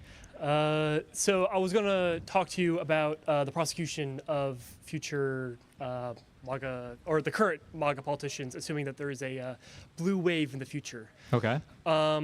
Is your goal retribution or the preservation of the rule of law? I like kind of both. I think that they kind of play into one another. I think that there has to be like a healthy fear of like being like lawless in the future, and that if there's no accountability or some kind of punishment or something for the current rule breakers, then I think that they would just do it again in the future. So yeah. Do you think our Constitution is currently in a state where it can properly prosecute these people, or? I think we could find ways to do it if we got creative. I think you could find ways to do it. Yeah. But like with our current Constitution, or to reform the Constitution to? No, I think with our current laws and everything in place, I think we could find ways to do it. What I know, there's like the 14th Amendment and all that, but everything I can really think of, the pardon power that the president has. The president can step down, and the VP can pardon the previous president. That's precedent with Nixon. Everything that I can think of is just blocked by that vast power. If we are unable to properly prosecute these people because our Constitution is set up in a certain way, are you okay with, under the idea of the rule of law, that these people are going to go away without being prosecuted, or any sort of like retribution or anything like that? Did you ever see the Pirates of the Caribbean movie? Yes, I have. Is it Keira Knightley? Is that the girl? I have no. When she's talking to Barbosa, that character, she asks something about like the pirates' rules or whatever, and he said they're more like guidelines. They're more like guidelines. If we've learned anything about rule of law and constitution, apparently they're guidelines. I'm sure I haven't sat down and I had an idea before, but I don't remember what it was. But if we sat down and got really clever or creative, I'm sure we could figure something out. Maybe Trump pardons a bunch of people, and maybe we figure out a way to post-date like an impeachment, and we say, oh, actually, you're impeached from the first day you were in office, and then we go ahead and we say that every action that was pardoned is no longer pardoned. We could figure something out to do it if we really wanted to. Maybe it would be. Isn't that the exact same strategy that Trump is trying to go against his political enemies, and what we are trying to decry, because that's like in violation of like the Constitution and all that? I think we're against what they're doing is because they're violating the faith of the Constitution, right? Like. I don't think holding them accountable for doing that. Do you think that you'd be violating the faith of the Constitution by doing that? I mean, by trying to preserve future rule of law? I don't think so. I think that overall, I think it would be good for future preservation of rule of law to find a way, even if you have to get legally creative, to hold these people accountable 100%. How do you define the rule of law exactly? Yeah. Well, it depends. I mean, what do we want to look at? I don't think that it was ever intended by the framers for the President of the United States to be able to do economic policy on his own. I don't think that the NEA, the National Emergency Act, I don't think shouldn't have ever given Trump the ability to do unilateral tariffs with no oversight from Congress indefinitely over and over and over again for personal reasons, for bullshit emergencies that he's declared. Yeah. Now, these are things that he's declared, and then the Republican Congress has kind of abdicated the responsibility for oversight. But these are things that I think are fundamentally against the spirit of the rule of law in the United States. I can agree with you that it's against the spirit, and it's definitely not what the framers intended, and the fact that our Congress is unable to do anything about it is like a travesty. But I would make an argument saying one of the reasons why it's such a travesty we can't do anything about it is just because our Constitution really set up to punish the president for doing these sort of things. What do you indict the president on for trying to set unilateral economic policy, or what do you indict the president on when he's doing a military operation in Venezuela without an authorization of military force? I mean, indict him for murder, indict him for bribery, indict him for. I mean, there's a number of things. Then that just all goes down to the pardon again. I feel like if we want to prevent this in the future, we need to reform the Constitution, but I don't know if our current system is. I don't think we need to reform they didn't need to reform the Constitution to do what they're doing now, right? You agree with that, right? Yes, but if we're playing by the rules and they don't, if we want to keep the rules around, the Constitution around, then we got to play by the rules, right? Yeah, but we need. I just think we need to make them realize that if you break the rules, there are going to be some kind of consequences, even if we have to get creative to figure them out. But I don't think continuing to patch the rule book over and over again with the understanding that they'll just find ways to break it in the future, I don't know. There just doesn't seem to be a tenable position, because I don't think they'll care much about it. Whatever rules we put in place, they'll break them in the future. The argument was that you would patch the rule book so that you can punish them in the future within the rule book. But then they'll just break those rules again, right? You've made the analogy before of Monopoly, right? So you say two people play Monopoly. If someone stabs someone, then it doesn't matter what rules you make a Monopoly, they're still going to stab you. But what happens if you play Monopoly, but next time you bring a gun with you, and if they try to stab you, you shoot them. But you make it as part of the Monopoly rules that you're able to keep a gun with you. There's doesn't rules matter. that you can create in order to legally be able to punish these people. You don't need to bend the rules now. And I guess you could, but then what if you can't make those rules? then that's just how it is. I mean, that's how But our then- but Constitution then is. our If country you're is unable lost. to, like, well, that. Like, do you agree that if this administration isn't held accountable, America's, I don't know if we survive the next go-around of this. Well, that's why we have to push like hell in order to legally get these things instituted. I'm not going to but- waste the time or political capital to try to codify a whole new set of rules. Like, I'd rather like we do things about like affordability and healthcare and immigration, like the stuff that matters, and appoint a special prosecutor and figure out ways. Maybe it's just investigating all their bank accounts a million times, or figure out who they took money from and charge them with bribery or whatever else. Like, I think that's more effective than trying to do a whole bunch of patchwork on the Constitution, than to go back and then after doing that patchwork to try to hold them legally accountable and then hoping that you win those. Like, it's just that's well, so much. I don't think you can patchwork the Constitution and then retroactively punish people. I think you of Sure. all people would know that you can't just like Yeah. institute a law and then go backwards Yeah. and punish people. So, So yeah. fuck them with the current laws you have as creatively as you can. They're creative. They've been very creative with their interpretation of everything now, and then Well- move forward in the future and hope they won't do it again, knowing that the other people on the other Well, side when you will. reform the thing so that it'll be easier, you don't have to be creative with the laws in the future. You can just do it in a more Yeah, but like, normal what behavior process would in you the even future. criminalize now officially in some kind of law? You could probably lower the vote required to impeach a president. Probably that would probably hold people more accountable. Maybe that would require an amendment. Well, anything that would involve holding the president more accountable in the future is going to require an amendment, right? I mean, it's not like we're going to be able to pass a law saying, "Oh, we can now impeach the president without that being an amendment." Well, I mean, Because they the Supreme Court endlessly is just gonna- investigated Hunter Biden to get back at Joe Biden. Like, they did this for years and years and years. They didn't Yes, need but a that's not them investigating Joe Biden wasn't a part of a constitutional change. No, And, but I'm saying they found a way to attack Biden endlessly through his son without having to need a new law or new clever. Yeah, but we can agree that that's a bad thing. If we don't change the system in the future, then that's just going to keep happening because that door. Yeah, but I don't think they did that because the system allows them to. They did that because the system allows them to, and they know there'd be no pushback for it. Like, they had the opportunity to get rid of the filibuster, and they said no when Trump was begging them to do this a few months ago, because they know that once the Senate or the House flips, that they're completely fucked, and they don't want to see an endless deluge of Democratic legislation coming through that they're not going to be able to filibuster anymore. Well, So I like, don't necessarily disagree with that because I'm a never Trump Republican. So. Sure, yeah. so like I mean, they do stop when they see there's going to be accountability. Yeah, I'm sympathetic to your position. I don't like, as much as I meme about it, I don't really want to see like a total abdication of like rule of law. But something that I think shackles your mind and shackled my mind and shackles a lot of people's minds is this idea that like the other side is still playing in somewhat good faith, and they're really not. Like, the Trump administration, for a million reasons, has done so many absurdly anti-legal, against the law, just things that are absurd beyond notion.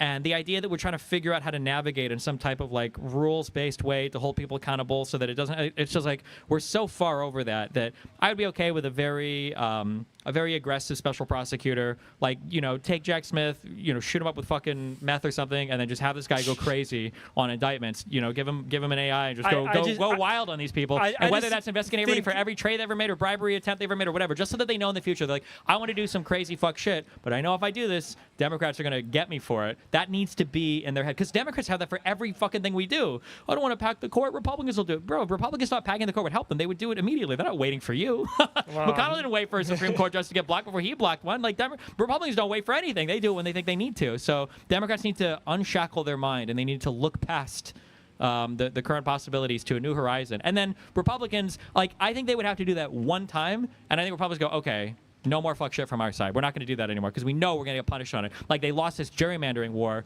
really badly. And, Indiana turned around on their gerrymander attempts. And I think that Republicans are heavily going to reconsider those types of things in the future because they got screwed so hard on that deal. And there just needs to be some of that. Whatever legally creative way you could do it, I think is good, but I just don't want to waste time. Like, the punishment needs to be there for conservatives when we get into office so that they don't do it again, but I don't want to waste 4 more years on it, and then it's like, fuck, like, why do we spend? Well, I don't know. I just feel very uncomfortable with holding our politicians accountable is just going to be whoever can come up with the most creative attempt at, punishing them, instead of operating within like a constitutional But that's what system. Trump did this term. Well, yes, we got and this guy. we try to apparently, fix every that for person the he hates. future. Apparently, every person he hates has committed mortgage so fraud. we can agree on the yeah, but symptom. there's no way to fix that. How do you fix? Should the president not be like? I don't think he should ever do this. But should the president be allowed to publicly tweet out who he wants indicted? I don't think he should. But could you make a law against that? Like, probably not. But like, they should know that like, if you do this shit, You're gonna get fucked for it. If you think that we can, like, get our best minds together in order to come up with the most creative prosecution, then surely we can get our best minds together and be able to come up with some sort of amendment or some sort of like new government process that'll hold the president of the United States I don't think more so. accountable. I think you like, need- you have to have- like, I don't know, just having it codified within the law just feels more right to me. I know it does, but I don't. Have you ever seen The West Wing? The West Wing, as in like the show? Yeah. No, I've What's in what? The West Wing of the White House? I don't. Yeah, the I TV thought show. that they tore that motherfucker. down. No, yeah, I haven't seen The West Wing, but I feel like I saw like a scene or whatever where. I don't know if this is West Wing or some other show, but is it like some guy is talking to some other dude and they brought in a bunch of these smarty Soviet dudes actually, no, wait. I think this was Scalia, I think, was giving his talk or something, where they brought in a bunch of foreign people and they were going over like the U.S. Constitution and they were like, oh, there's like 100 different holes where there are different ways you could abuse the system or mess with U.S. law or whatever else. And that's just going to be true of every system of law, of every constitution, of every, huge section of legal stuff and federal rules. The reality is that like you need strong institutions and you need people that have a commitment to the rule of law to make sure that it works. There's never going to be a document that can cover for everything because there are so many different balancing tests that are codified in law, right? There are so many different like subjective things. So like for instance, when we invoke the Alien Enemies Act, it requires some type of like foreign invasion or us to be at war with the country. And Donald Trump was like, well, technically Venezuela is invading us because Tren de Aragua is part of the Venezuelan government and Tren de Aragua has operators in our country. So we think fentanyl is a weapon of mass destruction. Yeah, sure, yeah. So it's like, so what law do you make? Like, well, now do we have to define what every WMD can be, or do we have to, and it's like you can't really, there's no way you could stay ahead of that. You have to have people that are operating with some level of good faith in the system, and we need to find a way to bring that back. And I think accountability is the way to do it, unfortunately. But I don't think that making endless rules, like if anything, I feel like it almost further emboldens bad behavior. There's so many Republicans that I hear will talk about like January 6th, and they're like, well, if January 6th was illegal, why did they add those, few lines to the ECA? And it's like, motherfucker, it was illegal before they added those lines. But now that they added the lines, like, well, they were perfectly in the right before. And it's like, it wouldn't stop Trump in the future if he wanted to find another way to rig the election. So yeah, I'm so sympathetic. I know it doesn't sound like it, but I'm very sympathetic to your arguments. I just don't know if it's like a pathway that has that bears fruit at the end of it, I guess. Yeah. Okay. I got one more thing I want to ask. Yeah, go for it. What is it with liberal content creators? It feels like no one's doing what you're doing, where they go out in the real world and they do like canvassing and yeah, because that. nobody. Like, I think. Well, like, for the is it because they're too focused on like the media aspect of it and like building their audience, or like what? Republicans are very good at vertically integrating everything they do. So like the fact that like I think even Joe Rogan said, or was it Joe Rogan or somebody else was like, I just talked to Trump a few days ago or whatever. I think I was listening to talk to somebody who mentioned this, and I'm like, why is Trump talking to Joe Rogan? Like the president and then the cabinet and then the whole executive is working with all like the podcasters and the right-wing media influencers who are all like disseminating their message across social media to all of your social media guys. Then the Republican people like carry this message forward. Like if I go talk to a frontline Trump voter, he's going to be able to tell me the same things that everybody else in their media apparatus is saying. And then meanwhile, if I look at the left-wing media, like there's like three different factions of like people on the left. And you've got the far left people, so the socialists and the tankies, who are unfortunately a very commanding presence online, who hate the Democratic Party and will never fucking vote for Democrats ever, despite how they lie to you about it. Then you have like your center-left liberal people who are just largely silent, okay, because they're watching in horror with the tanky people. And then they're also watching the third faction is like the kind of like the left-wing media. And for left-wing media, ignoring all the tanky people, you have all these people that are so traumatized with being called like Trump derangement syndrome havers that they're constantly trying to criticize their own side to show how fair and balanced they are. And they're like, well, I think that it's good that Biden was super senile and he left, and that's good. And we need to talk more about like what the Democrats are doing wrong and all this stuff. And then meanwhile, you go to like Fox News and they're like, yeah, Hugo Chavez like was commanding Dominion voting machines from the grave to change the election for us, and the Italians were also flipping votes using bit switching from electron beam shooting satellites, and Giuliani Dominion and Donald is their Trump safe believe. word. Yeah, and it's like, Jesus Christ, like it's just not the same. So I think that it's just hard for on the left to get out and do anything, because you know that as soon as you go out, not only are you fighting against a whole conservative apparatus that has no relationship with truth whatsoever, you're also going to be fucking getting attacked from everybody in the left for it. The center left is going to attack you for being too moderate or not moderate enough, and then the far left are going to attack you for being liberal, and it's just like, fuck. So yeah, I think that's probably why people are a little bit scared to dip their toes in and do anything. Would you send a message out to them to be more politically active? I think it's coming together more, and it's starting to happen. Newsom has taken some leadership on it. I hope that there's more like support for politicians and movement on the ground. But yeah, obviously, I always welcome people to join me or to start their own thing, even, or whatever. I think is always like a really positive thing. Yeah. Okay. I don't think I have anything else specifically. Cool. Anything you want to ask me? No, I feel bad for you if you're a never Trump Republican. That's a Oh rough. no, it's very, very lonely It's a lonely, right now. rough I'm world to be trying in. to establish my own real Republican organization. Yeah, I think you guys should be excited for 2020, like 6 and 7. I think that once the MAGA stuff falls apart, there's going to be a big vacuum that people are trying to fill in the Republican Party. It's not going to be Vance. He can't. These people Well, have no, no that's charisma. not what I mean. So this is something that I've been mulling over my head for a very long time of how can we get the Republican Party back to a principled conservative position instead of Mm-hmm. this populist bullshit. It's either we're gonna have to get a conservative, like, why did Republicans, why were they willing to abandon their principles in order to, like, support Trump? Well, it's because Trump was able to win elections, basically. Trump was able to prove that he could win, so that means his ideas must be right, meaning that we should abandon everything that we used to believe in. Okay, so I feel like that, like, Trumpism, like the MAGA ideology, will be attempted at least one more election after Trump. And I'm kind of concerned if it is attempted again, and if that politician somehow wins, God forbid, that's going to just reinforce it in the Republican Party. But if there ever is a sort of normal conservative, never Trumper, Don Bacon, hopefully, please run. If someone like that is able to win the Republican primary, but they lose against a Democrat, then that's just going to, it's like negative reinforcement. It's just going to revert people back towards populism. And that's what I'm really sort of concerned of. So I feel like if there is going to be like a blue wave, I kind of want like the most populist, like fascist person in the Republican Party to run. That way they can get absolutely fucking destroyed and they get purged and proven that they can't win elections like at all. Yeah, So, I guess we'll see. I don't know. I feel like the Trump cult stuff is kind of hard because I'm pretty sure that like him losing didn't seem to slow his momentum in 2020. So maybe once he gets old and dies, like I said, I don't think it'll be Vance. Yeah, we'll see what happens. But hey, I encourage never Trumpers to fight for a better conservative movement. So yeah. all right. Say hi to Connor for me. Yeah. Have a good one.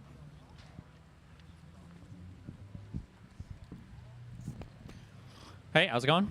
Hey, Steven, how's it going? Pretty good. Wish Owen Troyer was here so I could get a follow-up on my why no new wars question. But Wait, you wish who was here? Owen Troyer. Oh, sure. Oh, geez. Yeah, I had the follow-up for the what do you mean no new wars? But yeah, Jesus. Yeah. I wanted to talk about the current in civil discourse. It seems that everyone's vibe-based now instead of like fact-based opinion, evidence-based opinion. It's all like vibe-based, like increasingly so since 2016 in Trump's first arc when like Ben Shapiro hit the mainstream and he was like, my facts don't care about your feelings, but now it's like your facts won't get in the way of my feelings. It's kind of like, are you familiar with Plato's allegory of the cave? Yes. Where it's like there's these objects brought in front of the fire and they cast a shadow on the wall and then the guy gets free, sees the world for how it is, tries to come back and teach them that this is an illusion, and then they beat him to death with rocks. Yeah. That kind of feels like it is now with the cognitive dissonance between perception and reality. And what do you think that we should do to try to correct that course? I mean, populism always takes this kind of predictable course of populist leaders become popular because there's some resentment in the population, but then once they get elected, they can never really deliver on any of their promises, and then people kind of swing back to like, okay, I guess we have to try boring politics again. So I think the most important thing is when the Democrats come back into power, they have to find ways to deliver that are like immediately visible to Americans, because like there are too many things that are hidden from so many people. Like the ACA had a tremendous success in getting health care coverage out to a lot of uninsured people. Like, a lot of people don't know that. I think it was like 15 million more people or something, 10 or 15 million more people, Americans, were insured after the ACA expansion, but nobody saw that. They just saw their healthcare premiums go up. And healthcare premiums did go up, but they didn't go up as fast as they would have otherwise. But that's a hard thing for people to say, right? Like if something cost me $300 one year and then the next year it's $350, all I see is the price going up. And if you tell me, well, it would have been $400, like I guess maybe, but it's still $350. Like I feel like I'm not perceiving that difference. So Democrats have to find a way to do some project or something where they're kind of like building something that is immediately visible. As much as I hate Trump and I hate everything he does and everything he stands for, and I just fucking hate everything. Like that, the Trump savings account, I actually think that's like a good kind of idea, because I can put money in an account for my kid and I can see the number and I can hopefully watch the number go up. And that's like a thing that you just see. and it's visible and it's there.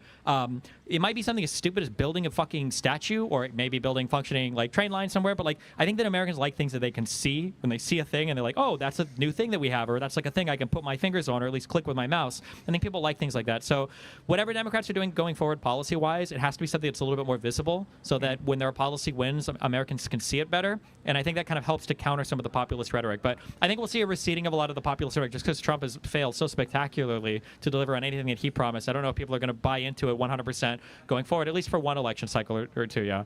You don't think that's like kind of something they've tried already, where like Joe Biden did like Juneteenth, or any kind of the public statements they've done, where like a new holiday or new celebration, or electing a Supreme Court justice that's like a woman and a black Most woman? Americans don't care about the Supreme Court, and I don't Yeah, like they don't. Juneteenth. No offense, like I mean, like I just these are not like the things that I think that hype up a lot of Americans when like like a federal holiday or whatever. Like I think.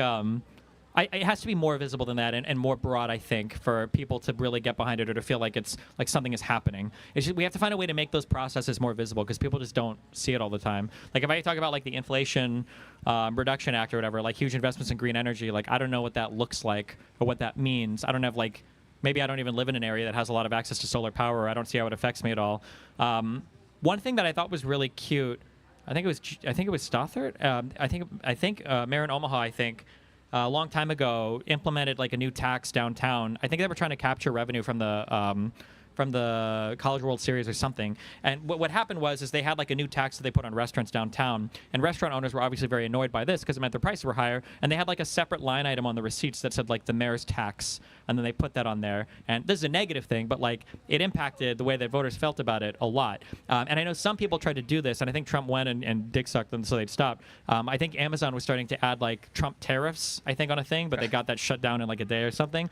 But just being able to point to stuff like that, maybe you save some money in your energy bill and they find a way to like make that immediately visible, I think is a good thing to figure out how to do. Yeah, I think it's, we have it in my town, South Carolina, like a hospitality tax. It's just like a 1% tax that the town uses is 1% on like all like restaurants eating out, like all that kind of stuff. Sure. And it goes into like a fund that can be used for like specific things like schools and like infrastructure and stuff like that. Yeah.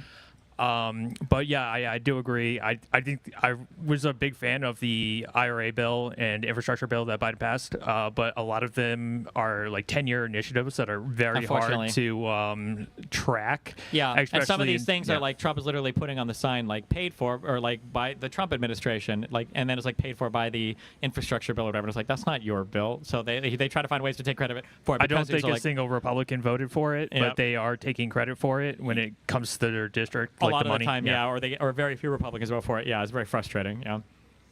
But like the underlying effect, like I feel like there's a lot of patchwork things. But do you think like the biggest thing to help would be like bring back like civics and media literacy into schools? Like I think that we're at a point in time where we should probably just have a mass media course that teaches media literacy. I agree with that, but the fight over what that course will look like, and also the federal government doesn't dictate curriculum, despite people thinking it does. That would be very hard to get everybody to stand on board with. But I would be in favor of some type of like, you have like math, history, whatever. You also have like a media literacy class. I think that should be required because it's navigating the information environment. It's so abstracted now from like the actual core issues. Like you're seeing like a take on TikTok or whatever else. Like people don't have the tools right now, I think, to evaluate all this stuff. And having those would probably substantially improve every area of our lives because it would improve how voters engage with the democratic system. So I would be in favor of that. I just don't know how you would enforce it or get everybody on board with it. Maybe state by state, but I think it would be important, yeah. Yeah, I agree. It would be difficult to get all states on board. I don't know how that would look like to encourage them. Probably some kind of like financial incentive, like create a new title that creates funding for schools that if you opt in, you could get access to that money, possibly. Maybe, yeah. Yeah. All right. And last thing, Protoss over Zerg. Thank you. Yeah, have a good one, man.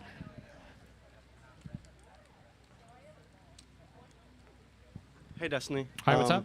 My name's Caden. I have a question from my friend Khan. He's a big fan of yours. He just wasn't able to be here today. Okay. His question is, how can we have a conversation with conservatives when there is a wholesale denial of reality and top-down prevention of accountability from their side? Is there even a point trying to talk with them anymore? I mean, I think there's always a point trying to talk. I think there's a reason why they avoid the conversations. So I think trying to talk is always good. You just have to keep forcing the conversation. You have to keep like demonstrating that they don't have answers. sometimes when I'm thinking like what would be effective, I kind of look at like what the other side is doing, and if I see that there's a thing that they lean into a lot, and if I see a thing that's avoiding a lot, it communicates to me what they think is effective and what they think isn't effective. So conservatives, like politicians and media figures, are deathly afraid of critical conversations. So that communicates to me that they know that they'll look bad in these conversations, so they'll avoid them, which means I think we should be pushing harder to have them, especially when this is the side of like facts over feelings and, you know, they want to have challenging conversations, everything else. I think it's good to have people verbally pushing them on that over and over and over again, so that even if you don't have the conversations, you can at least make people aware that they're too afraid to have them. Thank you. Yeah, thank you. How much longer are we on for?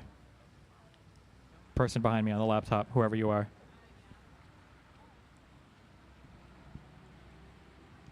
Okay, or just ignore me, that's fine. Okay, hi. Hi, how Again, you what's doing? up? Sorry, I have a lot to ask and talk about. This is probably going to be my last time, though. Sure. I know that you said that you would be in favor of Supreme Court reform as well as abolishing the filibuster. And I believe you've said before that we should expand the number of House seats. If I'm getting that wrong, please correct me. So I do agree that the House being capped at 435 is just so stupid now. It most likely should be expanded, but my fear is that usually the House of Representatives is kind of where we find the craziest of the crazy, like your Marjorie Taylor Greenes. She's the only one I can really think of right now. But how do you think that we could combat that while also expanding it? Just because, especially when you get more, like granular in politics, it tends to be way more out there. So like these House districts tend to be way more.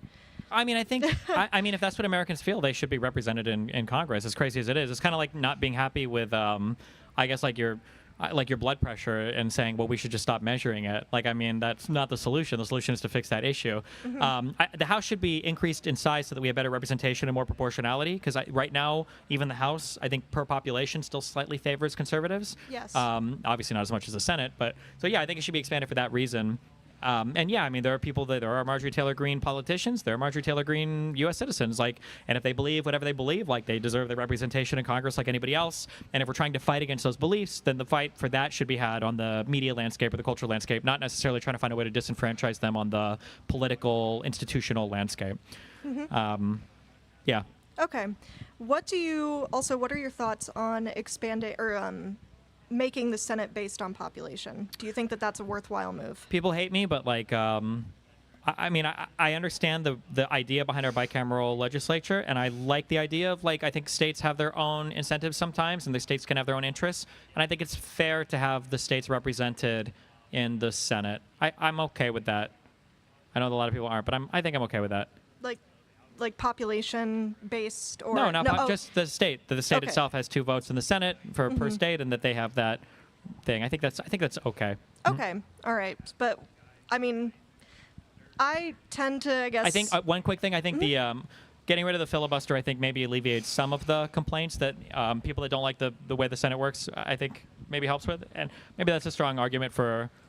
One of the strong arguments for abolishing the filibuster, yeah. Yeah, I kind of go back and forth. Unfortunately, it really sucks. I just, at least on abolishing the filibuster.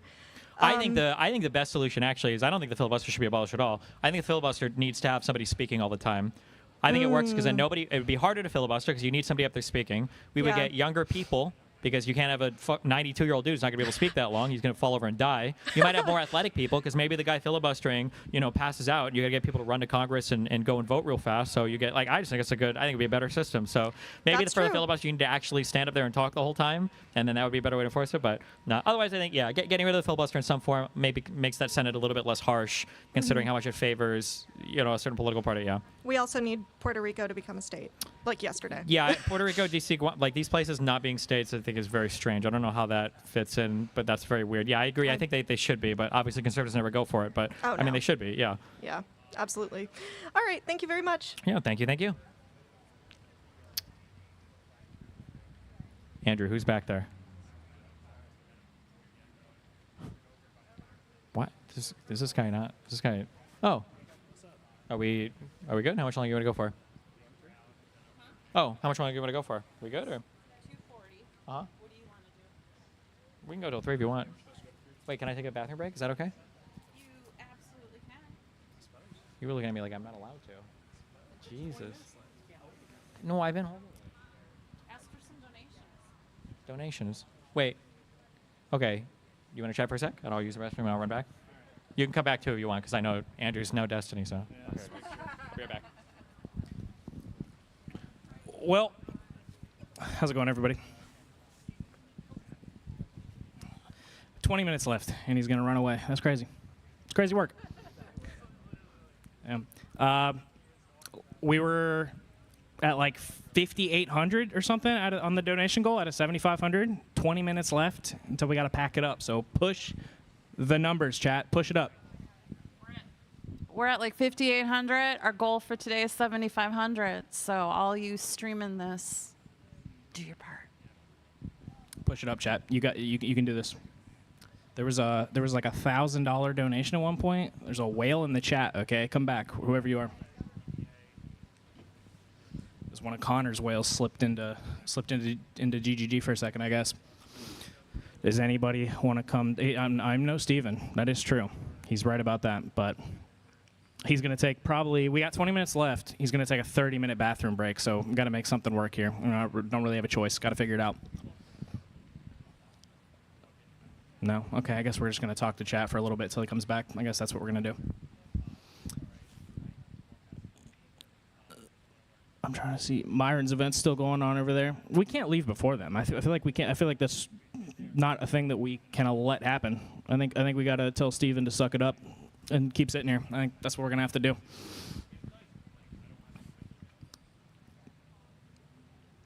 Where's non-fawn? Non-fawn or North? I know one of you two is around here. Come up and ask some bullshit question. I don't see you, but I know one of you is around. They're probably behind me somewhere. No, they're not. They left. They probably went to follow Steven in the bathroom. That'd be my guess. What? Chat wants me to sing? Okay, kick rocks, chat. Come on. Kick rocks. Okay. I guess we're just sitting here. I'm just gonna make it as awkward as humanly possible, I guess, till he gets back. I don't know why he handed me the mic. It's a horrible idea. Terrible.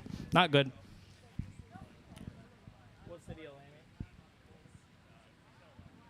I don't know. The real question is, are the donations coming in? Amy's telling me you guys aren't donating. Come on. What's up with that? Get it together. All right. I guess you did. All right. I'll shut up. I'm sorry.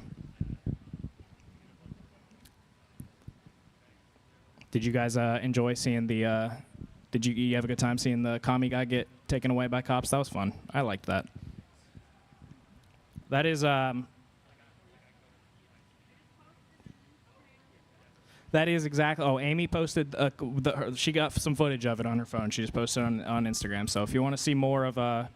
I saw chat popping off when it happened. Okay, you guys seem to enjoy that, which is understandable. You should enjoy it. Watching the smug commie get dragged off by cops was a good time. But Amy Zelmer on Instagram, she just posted more footage that she took of that from her phone. The cameras didn't get all of it. Okay, she said it's on the UFA account. Okay, go to the Unfuck America account and you can see the rest of that or whatever she got footage-wise. If you want. I know you guys probably love that. It's going on the Reddit. Unhinged Hassan fan assaults innocent lib at political event. There you go. There's your there's the thread. Enjoy.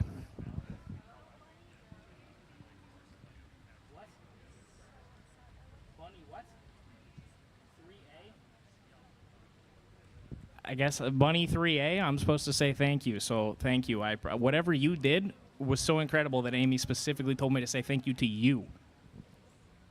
So, you must be an incredible individual.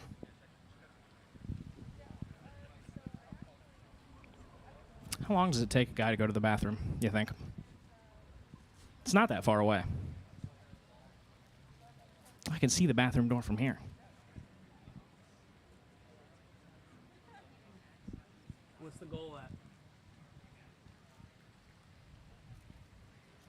What's the dono goal at, Amy? 59.63. Okay, come on, guys. Seriously. You got to push it to 75. We got to get there. Next time, we're going to take Steven to what's the reddest school in the country? That's the next place we need to go. Oh my God, Liberty. Why haven't we done that yet? Is there a reason we haven't done Liberty yet? We have to. They probably won't let us. It's a private school. Yeah, there's no shot that's getting approved. Yep. Okay, okay, I'll reframe my question. Thank you. What is the most conservative public school in the country? I should have preempted the pedantic Liberty University call out. Yes, private schools don't count. Okay, there's no shot, no universe in which Liberty University approves our event.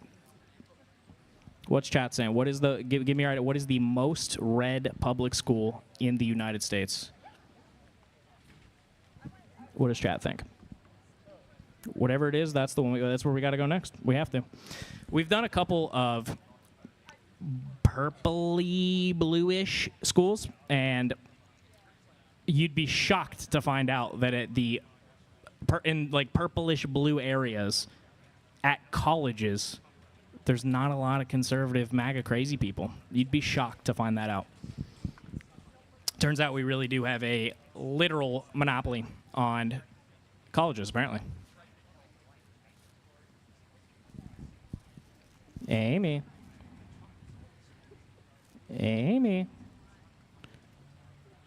Where we at?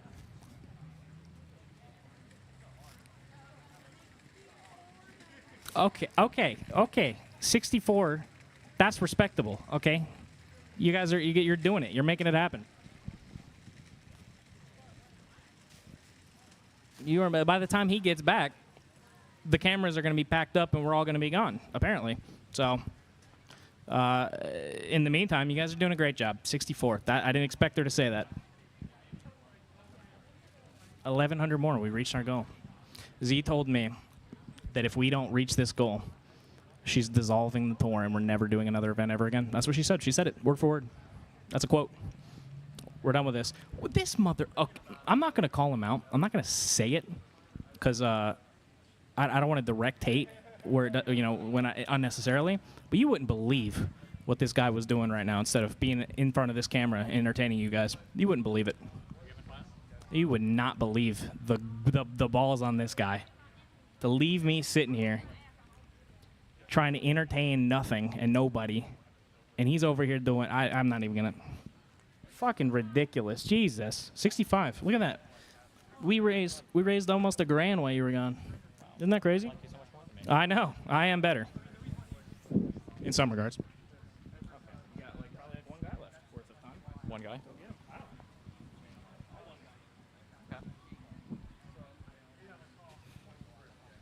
Any final questions? We have time for probably one more, maybe two more.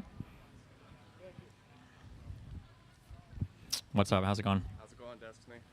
I'm a pretty big fan, not gonna lie, so this might be boring, but I was wondering, like, so after Trump, like 2028 and all this, what are your predictions of what the Republican Party looks like after Trump? I don't even know what 2028 is going to look like. Yeah, my guess is I'm going the to be same that way. there's going to be a lot of people who are going to pretend they never supported him, or that it was like too ridiculous or too far, and they're going to kind of scatter. It's like the Iraq War stuff. Like all the Republicans disavow it now and don't support it and say they never did. And I feel like for the Trump stuff, a lot of that is going to be the same. Yeah, I think I'm right there with you on that. Like, my stepdad seems to think that the end-all be-all is term limits. Once we get all these career politicians out of government and we bring together, like we pull in more people from the younger generation, that's going to fix everything. And I don't think that's the solution either. Like, not necessarily. Yeah, I mean, like, there's something to be said for the incumbent advantage in the House, maybe, and even in the Senate. Maybe it's too much. Maybe something needs to be done in terms of term limits there.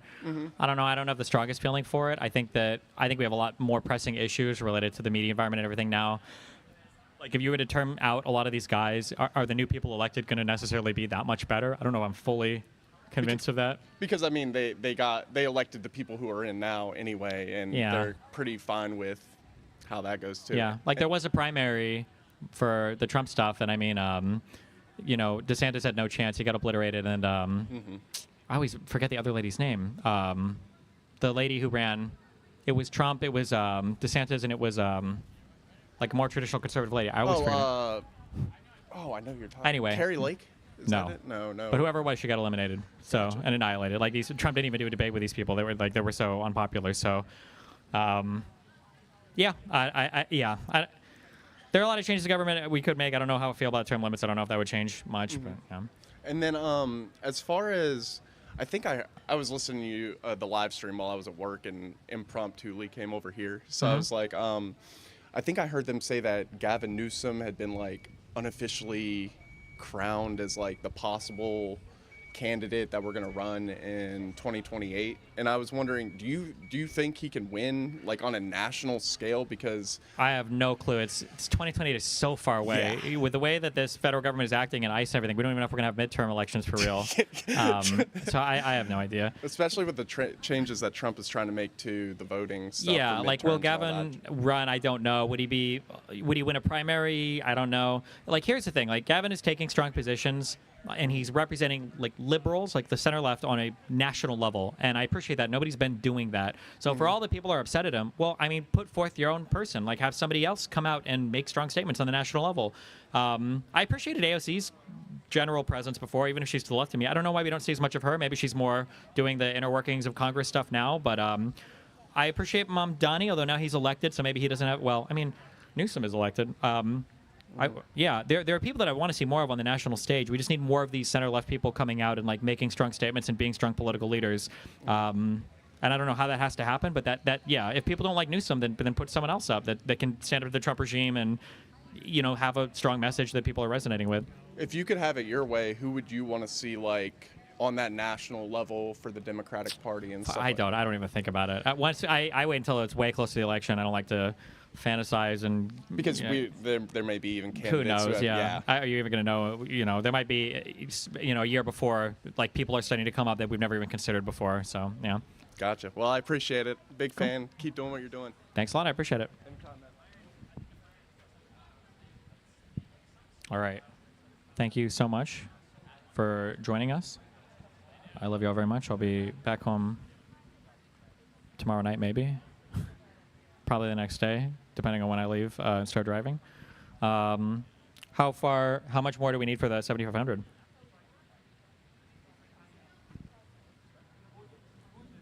How much more do we need for the 7,500? Like $700. $700 more. Well, if we fail our mission and Trump wins, it's because we didn't raise that $700. So, I'm just kidding. Thanks a lot for the donations. We appreciate it. Do you want to ask one more question, or? Yeah. Oh, I saw you looking. Okay, no, you're good.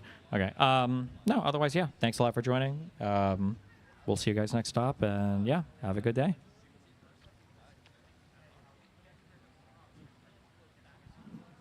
The camera still has a red thing on me. Did you put the away screen on?